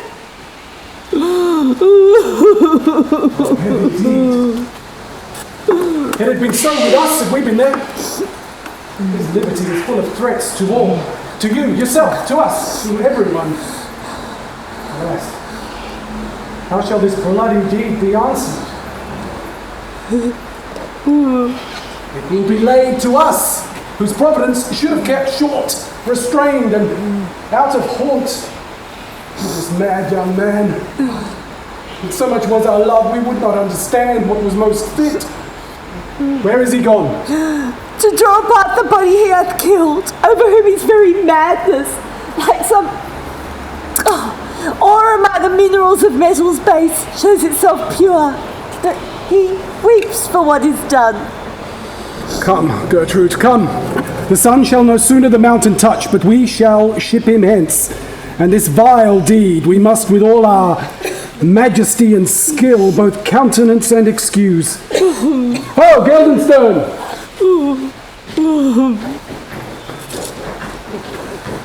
Friends, both, they'll join you with some further aid. Hamlet in madness had Polonius slain, from his mother's closet, and he dragged him. Go seek him out. Speak fair, and bring his body into the chapel. I pray you. Haste in this. Come, Gertrude. Call up our wisest friends. Tell them both what we mean to do and what's untimely done. Away. My soul is full of discord and dismay.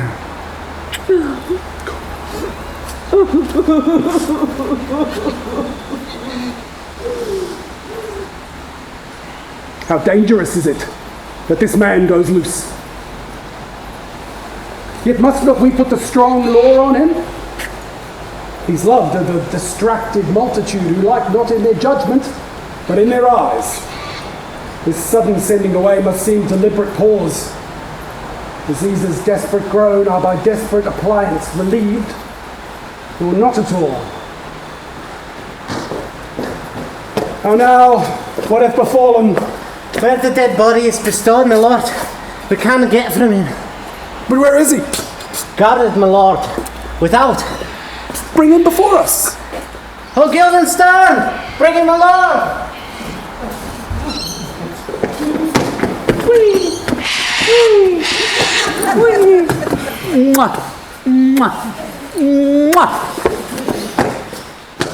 Now, Hamlet, where is Polonius?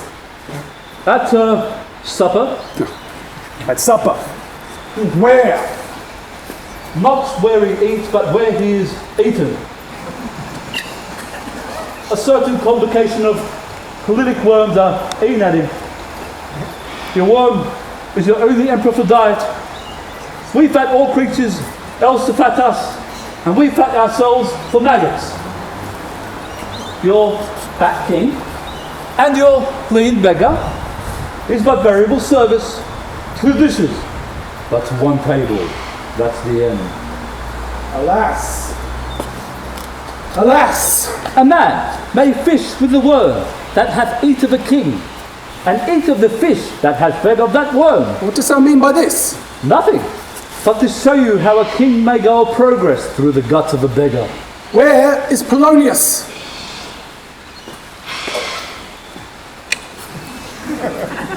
In heaven, send hither to see me. If your messenger find him not there, seek him in the other place yourself. But, indeed, if you find him not within this month, you shall nose him as you go up the stairs and into the lobby. Go, seek him there. He will stay till you come. Hamlet, this deed, for thine especial safety, which we do tender, as we do dearly grieve what thou hast done, must send thee hence. Therefore prepare thyself. The flight is ready, the wind is at help, and the associates dead. Everything is bent for England. For England? Aye, Hamlet. Good. So is it, if thou knewest our purposes. I see a cherub that sees them. But come, for England. Farewell, dear mother. Thy loving father, Hamlet. My mother. Father and mother is man and wife. Man and wife is one flesh, and so my mother. Come, for England.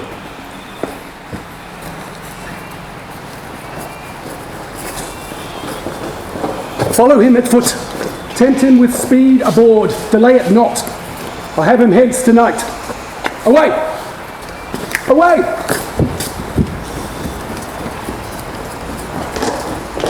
And England, if my love thou hold'st at aught, pay homage to us.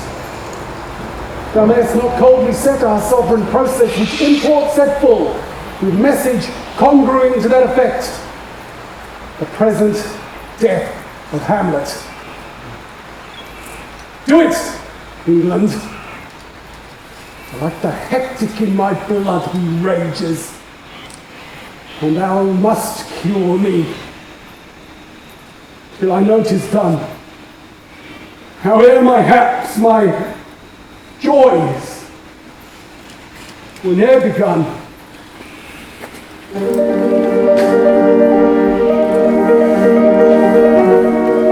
will not speak with her. She is importunate and indeed distract. Her mood, my lady, needs be pitied. What would she have? She speaks much of her father. She says she hears there are tricks in the world, and beats her heart. Triggered she was spoken with, for she made true dangerous conjectures with ill-breeding minds.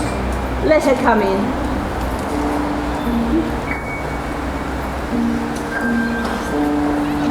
To my sick soul, as sin's true nature is, each toy seems prologue to some great amiss.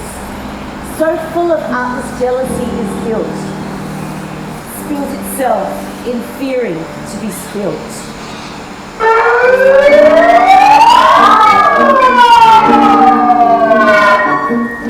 Where is the beauteous fancy of Denmark?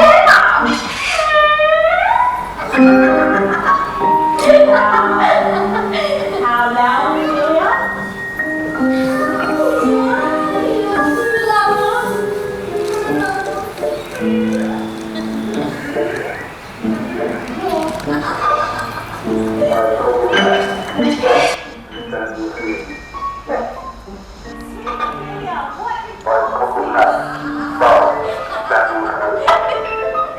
Pray you, Mark. He's dead and gone, lady. He's dead and gone. And his head is the grass green turn. And at his heel, stop. Pray you, Mama. White is his shroud as the mountain snow. Lined with sweet flowers, be went to the grave digger. Alas, look here, my lord. With true love. How dost thou, pretty lady?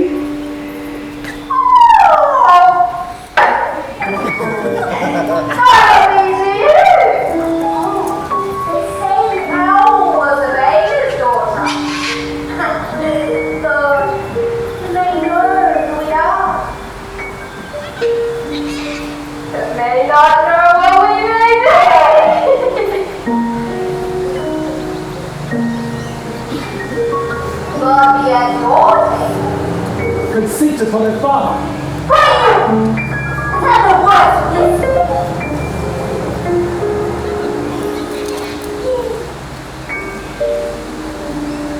Need I ask you what it means? Say this. Tomorrow is a Valentine. Today is a Valentine's Day. And I made at your window to be your Valentine. And I think of the donkeys of the nuts that came home.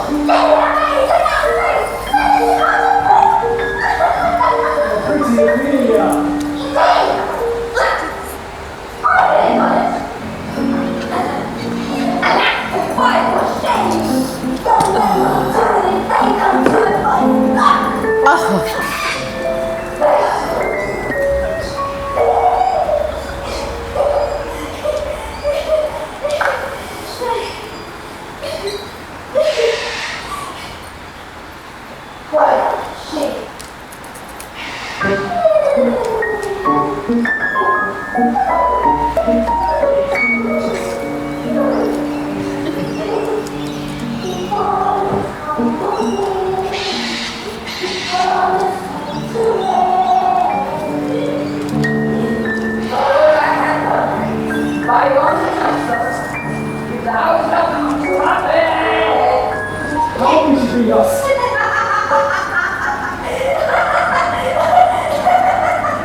Follow her posts.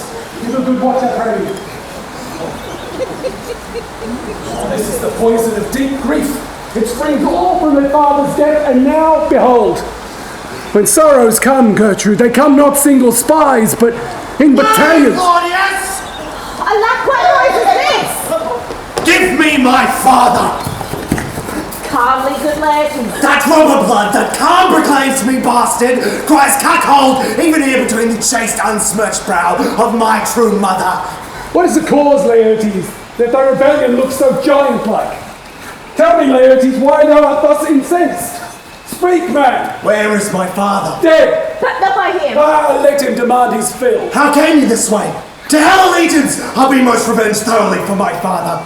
If you desire to know the certainty of your dear father's death, is writ in your revenge that swoopstake you will draw both friend and foe, winner and loser. None but his enemies. Will you know them then? To his good friends thus wide I'll ope my arms and like the kind, life-rendering pelican, repast them with my blood. Why now you speak like a good child, and a true gentleman. That I am guiltless of your father's death, and am most sensible in grief for it. It shall as level to your judgment appear, as day does to your eye.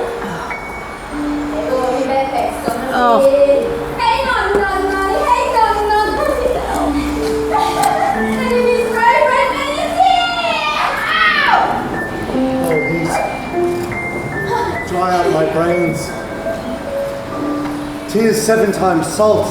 Burn out the sense and virtue of mine eye. By heaven, thy madness shall be paid by weight. To the scale turn the beam, old rose of maid. Dear maid, kind sister.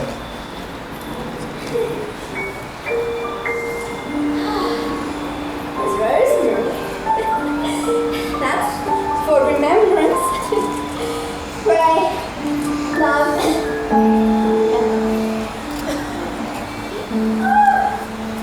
Here's a pansy.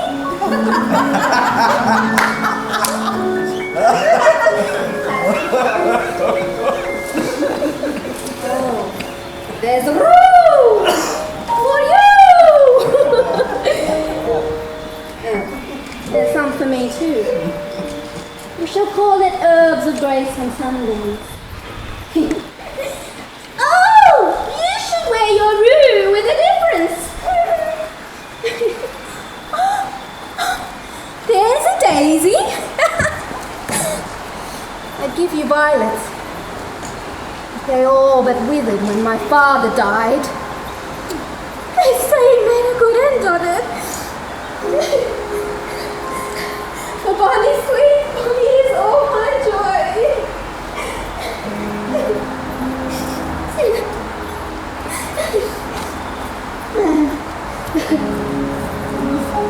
Will he not come again? Will he not come again? No, no! He's dead and gone. Go to thy deathbed. God, have mercy on his soul. Do you see this, O God?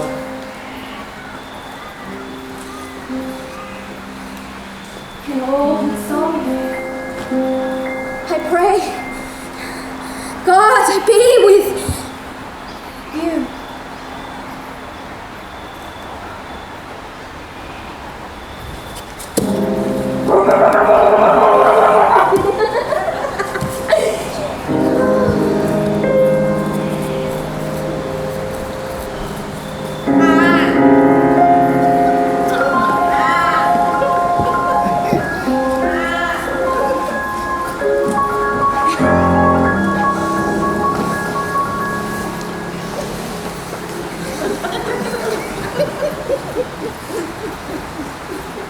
Laertes, I must commune with your grief, or you deny me right. Go but apart.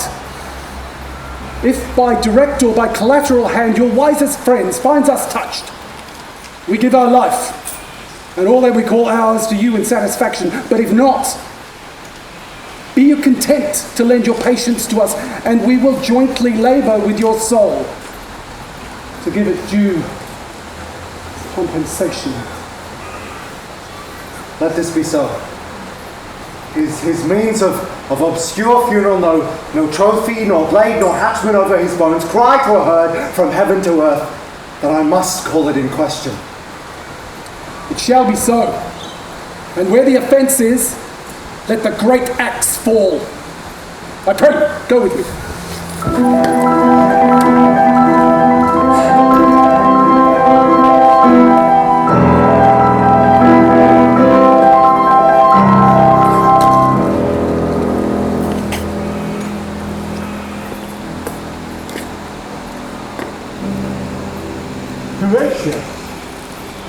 When thou hast overlooked this, please forward this message on to Claudius, and have stop over whilst Rosencrantz and Guildenstern a return passage I boarded.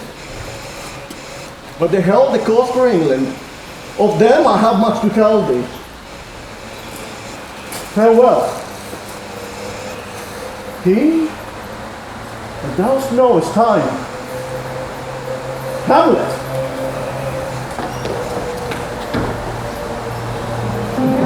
Conscience must my acquittance seal, and you must put me in your heart for friend. Sith you have heard, and with a knowing ear, that he which hath your noble father slain pursued my life. It well appears so, but tell me why you proceeded not against these feats. For two special reasons, which perhaps to you might seem much unseen, yet to me they are strong.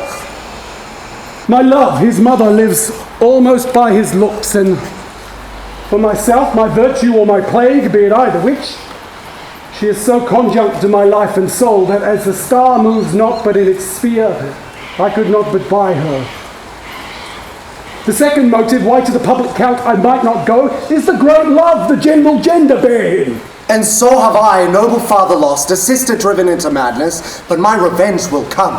Break not your sleeps for that. You should. I loved your father, and we love ourselves, and that I hope will teach you to What news? Laertes, you hear it. High and mighty, you shall know that I am set naked on your kingdom.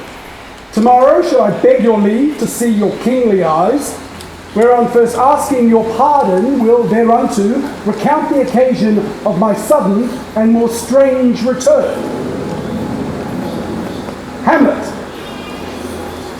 what should this mean? Are all the rest come back, or is it some abuse and no such thing? 'Tis Hamlet's character, naked. And in a separate text here he says, alone. Can you advise me? I'm lost in it, my lord. But let him come, it warms the very sickness in my heart that I shall live and tell it to his teeth, thus didst thou. Will you be ruled by me? If he is now returned, I will work him to an exploit now ripe in my device, for the which his death, even his mother, shall uncharge the practice and call it accident. My lord, I will be ruled. You have been talked of since your travels much, and that in Hamlet's hearing, for a quality wherein they say you shine. You've been given such a masterly report for art and exercise in your defence, and for your spear, most especially. These reports did Hamlet so envenom with his envy that he could nothing do but wish and beg your sudden coming o'er to play with him. Now, out of this... What out of this, my lord? Laertes, was your father dear to you? Or are you like the painting of a sorrow, a face without a heart? Why ask you this, lord? Not that I think you did not love your father. What would you do to undertake to show yourself your father's son indeed, more than in word? To cut his throat in the church! Hey, revenge should have no bounds. But good Laertes, will you do this? keep close within your chamber. Hamlet returned shall know you are come home. We'll put on those shall praise your excellence, bring you in fine together, and wager on your heads. He being remiss, most generous, and free from all contriving, will not peruse the spears, so that with ease, or a little shuffling, you may choose a pole unbaited, and in a pass of practice, requite him for your father.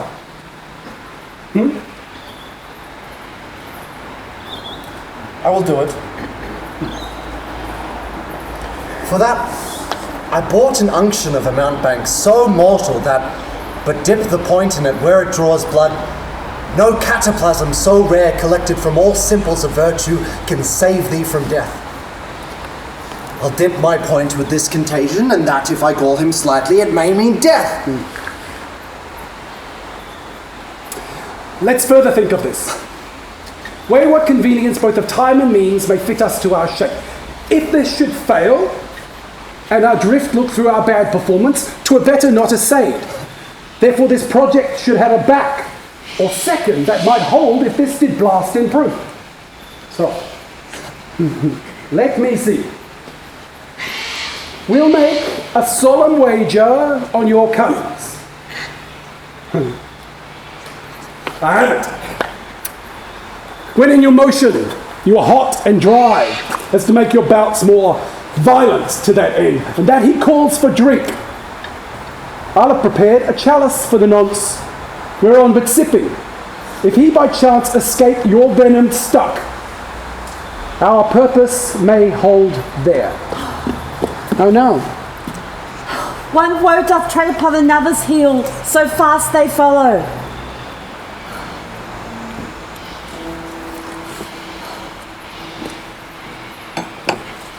Your sister's drowned, Laertes. Drowned.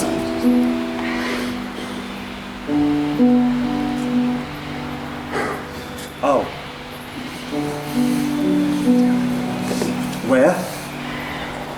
There is a willow grows a slanted brook, with fantastic garlands did she come.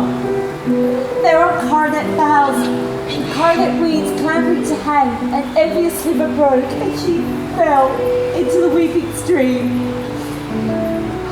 Her clothes spread wide, and mermaid-like, a while they bore her up, which time she chanted snatches of old tunes, as one incapable of her own distress. Long it could not be, so that her garments, heavy with their drink, pulled the poor wretch of Polonius slave to running death. Alas, then she is drowned. Drowned. Drowned. Too much water hast thou, Ophelia. Therefore I forbid my tears.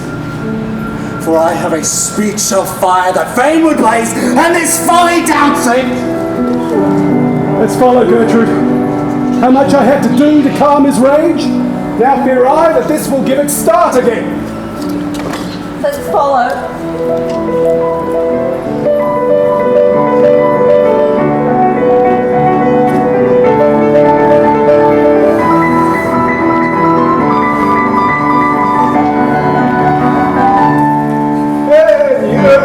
In youth, I did love, and thought it was very sweet.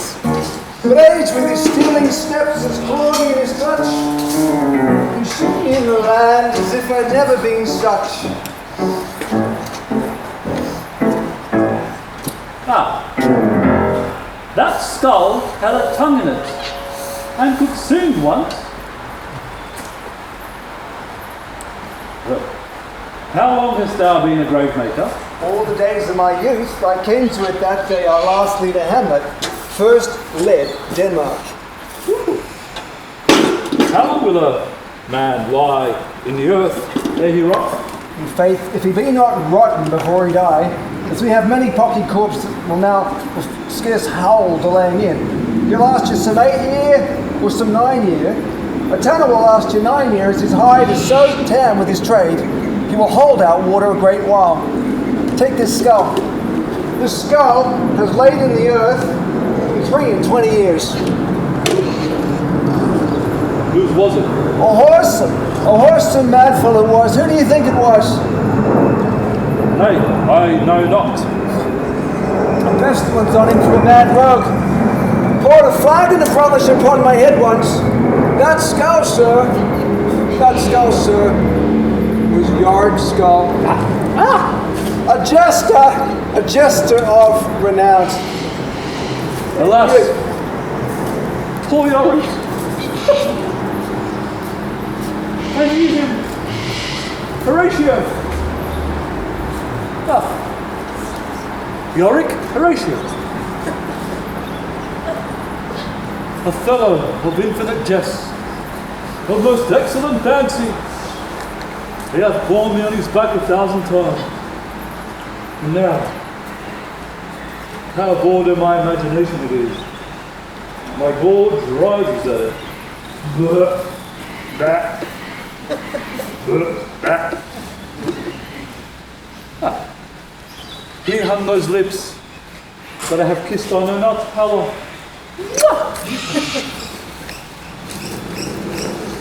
Where be your jibes now? Your song, your flashes of merriment. Horatio, tell me one thing.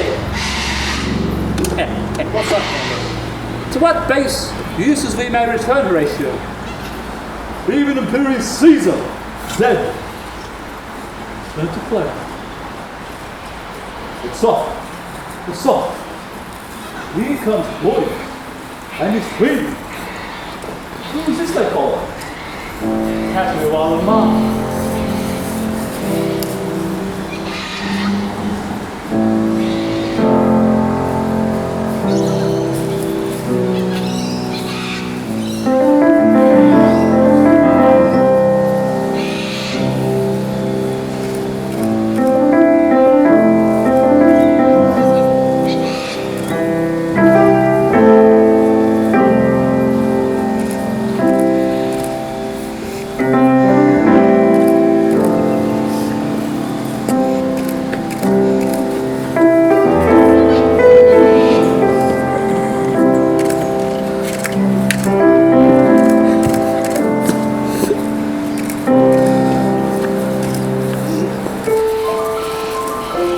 Ceremony else.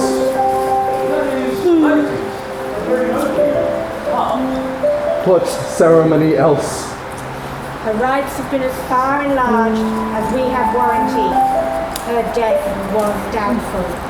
Yet here she lies, her virgin rest, a maid instrument, and the bringing home of bed and burial. Must there no more be done? No more be done. It would slander the service of the dead to give such rest to her, as to peace-parted souls. Lay her in the dirt, and from her fair and unpolluted flesh may violets spring. I tell thee, churlish priest, a ministering angel shall my sister be, and thou liest howling. What? Is there Ophelia?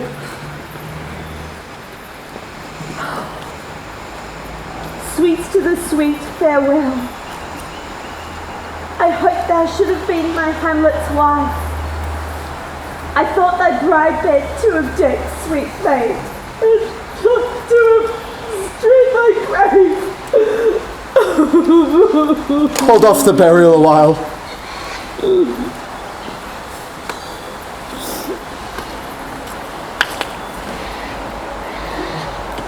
Now pile your dust upon the quickened dead, till of this flat a mountain you have made to overtop the skyish head of blue Olympus. What is it whose grief bears such emphasis? This is I, Hamlet! The devil take thy soul! Pluck them asunder! Hamlet! Gentlemen, stop! Enough! What? I will fight thee upon this scene until my eyelids will no longer wag. Oh, my son would see.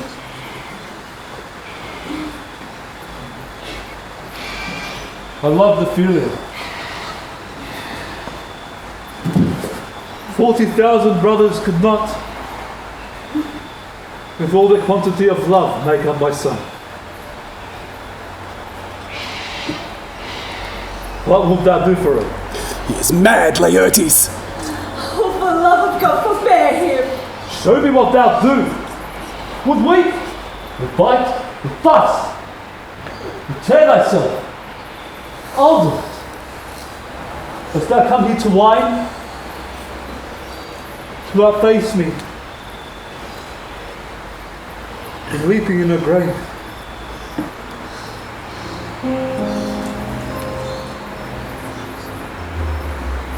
This is mere madness.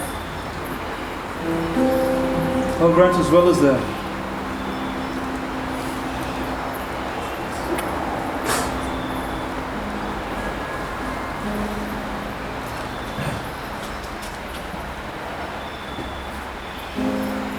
Here, sir.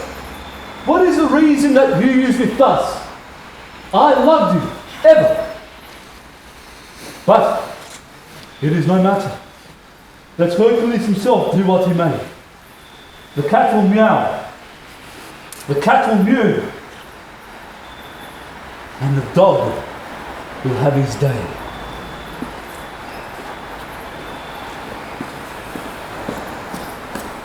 I pray you, good Horatio, wait on him. Strengthen your patience to our last night's speech. We'll put the matter to the present push. Good Gertrude, set some watch over your son.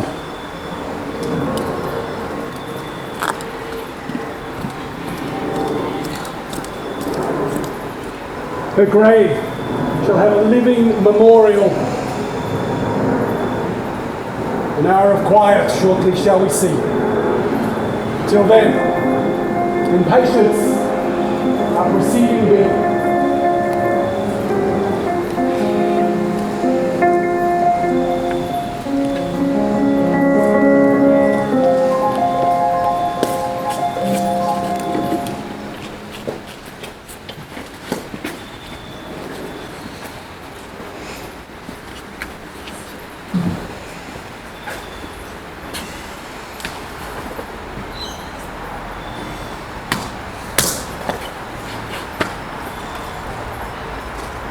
So much for this, sir. Now shall you see the other. You do remember all the circumstance. Remember it, my lord. Sir, in my heart there was a kind of fighting that would not let me sleep. And yet, here's a divinity that shapes our ends. Rough hew them how we will. It is most certain, my lord. On our flight to England, in the dark cabin, groped I to find out them, had my desire, fingered their pockets, and in fine withdrew my fears forgetting manners, and perused Claudius' message, where I found Horatio, a royal navy, an exact command. My head should be struck off. Is it possible, my lord? Here's a copy of his commission. Read it at more leisure. But will thou hear me how I did proceed? Being thus netted round with villainy, I sat me down, devised a new commission. Wilt thou know the effect of what I wrote? As England was his faithful tributary, that on the view and knowing of these contents, without debating it further, more or less, he should put the subjects within to sudden death. So, Rosencrantz and Guildenstern go to it. But they are not near my conscience. The defeat does by their own insinuations grow. Does it not think things stand me now upon? He that had killed my father and hauled my mother, propped in between the election and my hopes. How be such a crime? Is it not perfect conscience to quit him with this ass? I beseech you, my lord. I'm very sorry, good Horatio. that to ladies I forgot myself. By the image of my cause, I see the portraiture of his. I'll court his favours, but sure, the bravery of his grief did put me into a towering passion.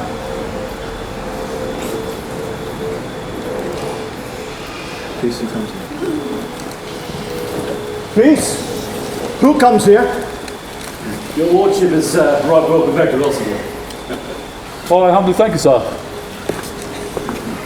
Dost know this waterfly? No, my good lord. Thy state is the more gracious, for 'tis a vice to know him. Sir, if you were at leisure, I would impart to you a thing from Claudius. I will receive it, sir, with all diligence of spirit. Put your bonnet to his right use, 'tis for the head. Thank you, lordship. It is very hot. I believe me, 'tis very cold. The wind is northerly. Sir, here is newly come Laertes. Believe me, an absolute gentleman, full of excellent differences, very soft society, and great showing indeed, to speak feelingly of him. What imports the nomination of this gentleman? I know you are not ignorant of what excellence Laertes is at his weapon. What's his weapon? Spear and dagger. That's two of his weapons.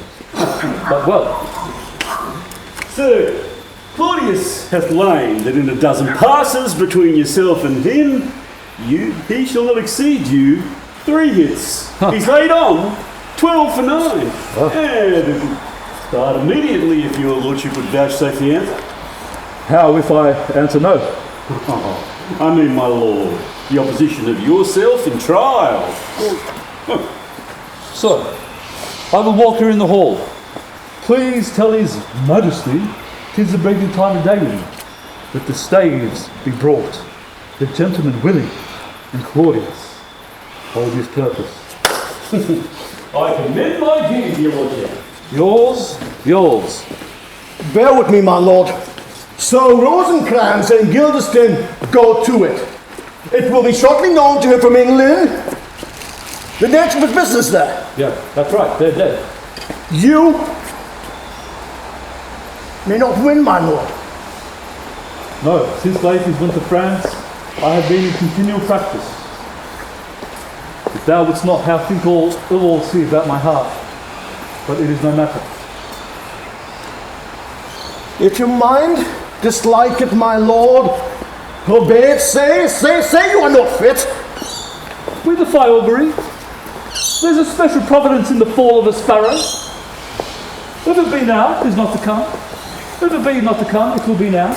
If it be not now, yet it will come. The readiness is all. Since no man is aught of what it leaves, what is it to leave the time? Let me.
Give me your pardon, sir.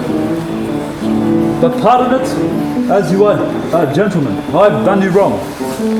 What I have done, that might your nature, honour, and exception roughly weight, I here proclaim, was madness. Was it Hamlet, wrong Laertes? Never Hamlet. If Hamlet from himself be taken away, and when he's not himself does wrong Laertes, then Hamlet does it not. Hamlet denies it. Who does it then? His madness. I am satisfied in nature whose motive in this case should stir me most to my revenge. But in my terms of honour, I stand aloof, and with no reconcilement, till by some elder masters of known honour, of a voice and a precedent of peace, to keep my name ungawed. Until that time, I do receive your offered love like love, and will not wrong it. I embrace it freely, and will these brothers wager friendly play? Give us the stables, come on. Come, one for me. I'll be your foil, ladies. Your skill shall like a star in the darkest night stick by rough indeed. You mock me, sir? No, by this hand, not so. Give him the spears. Cousin Hamlet, you know the way, Jim? Very well, my lord. Your grace have laid the odds on the weaker side? I do not doubt it. We have seen you both, but since he is better, we have therefore odds. This one is too heavy. Give me another. This likes me well. These spears have all a length. Aye, my lord. Set with the stoops of wine upon this table. If Hamlet give the first or second hit or quit in answer of the third exchange, Osric, bang thy stick upon the ground. I'll drink to Hamlet's better breath, and in the cup a rich union shall he throw. Give me the cup. Sounds to the heavens to earth. Here's to thy health, Hamlet. Come, begin, and you, Osric, bear a wary eye. Come on, sir. Come, my lord.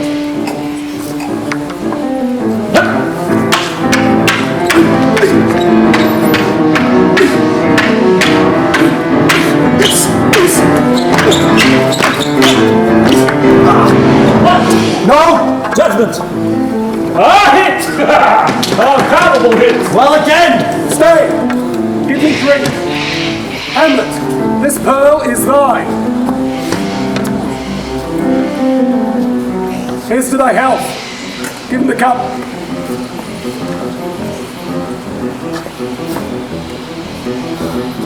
I'll play this out first. Set it by a while. Up.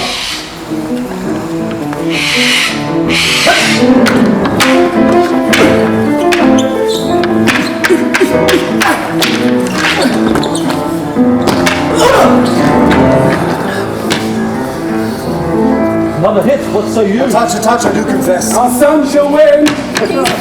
Fat and scant of breath. Here, Hamlet, take thy napkin, rub thy brow.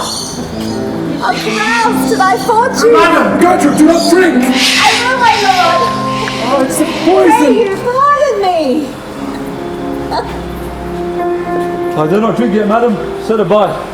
Come, let me wipe thy brow. Let me strike him now. No, I do not think it. Come. This almost gets my very judgment. For the third, ladies, you but dally. Pass with your best violence. I'm afraid you make a wanton of me. Say you so? Come on.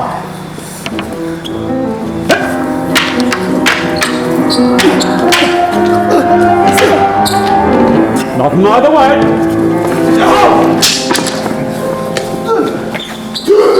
Pardon, they're incensed.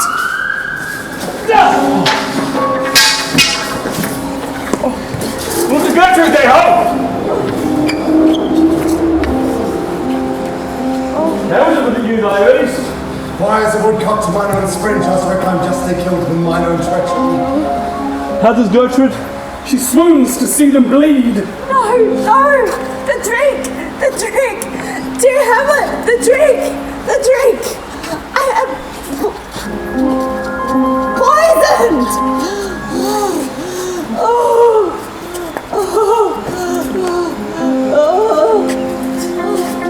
Lead on both sides, man.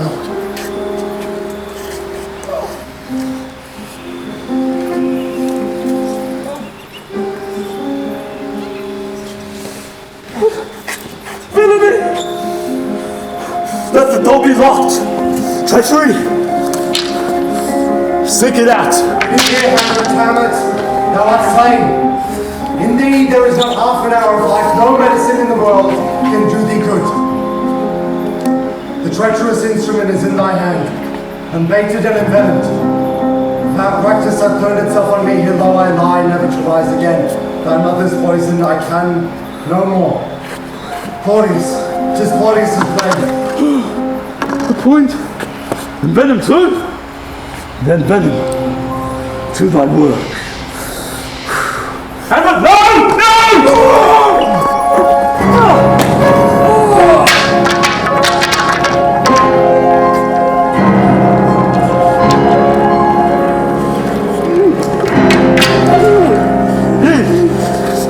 Thou incestuous, murderous, and then drink of this potion. Follow my mother.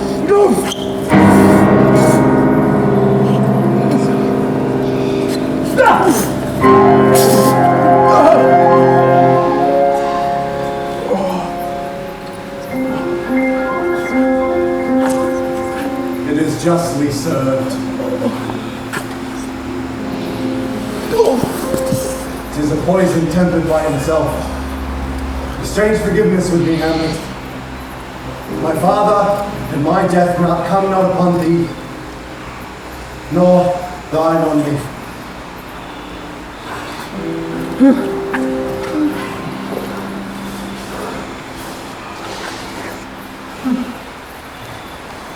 I follow thee. Heaven make me free of it. Wretched Gertrude and June. I am dead, Horatio. Whew.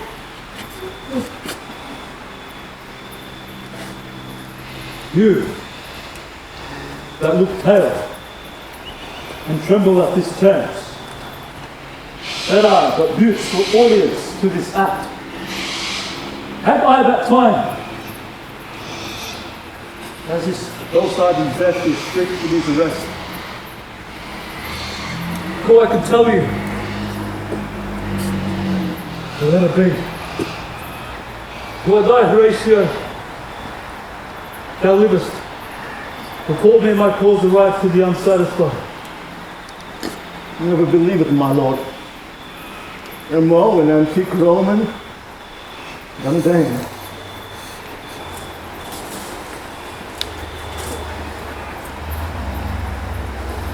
Here yet some liquor left.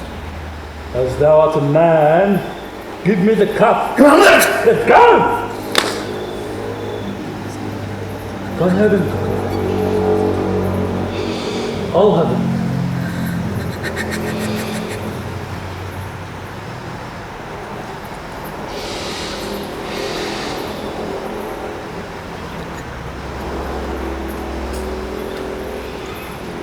Though I die for Christian, for God, what a withered day. Things standing fast unknown shall live behind me. If thou didst ever hold me in my heart, absent thee from felicity one, and in this harsh world draw thy breath in pain to tell my story. Do I die, Horatio? The poison quite overcrows my spirit. The rest is silence.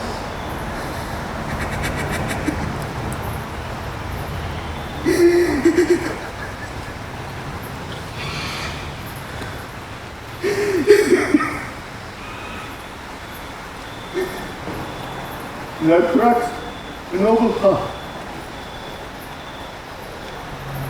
Good night, sweet prince. And let the flights of angels take thee to thy rest. The sorrows come hither. Where is this sight?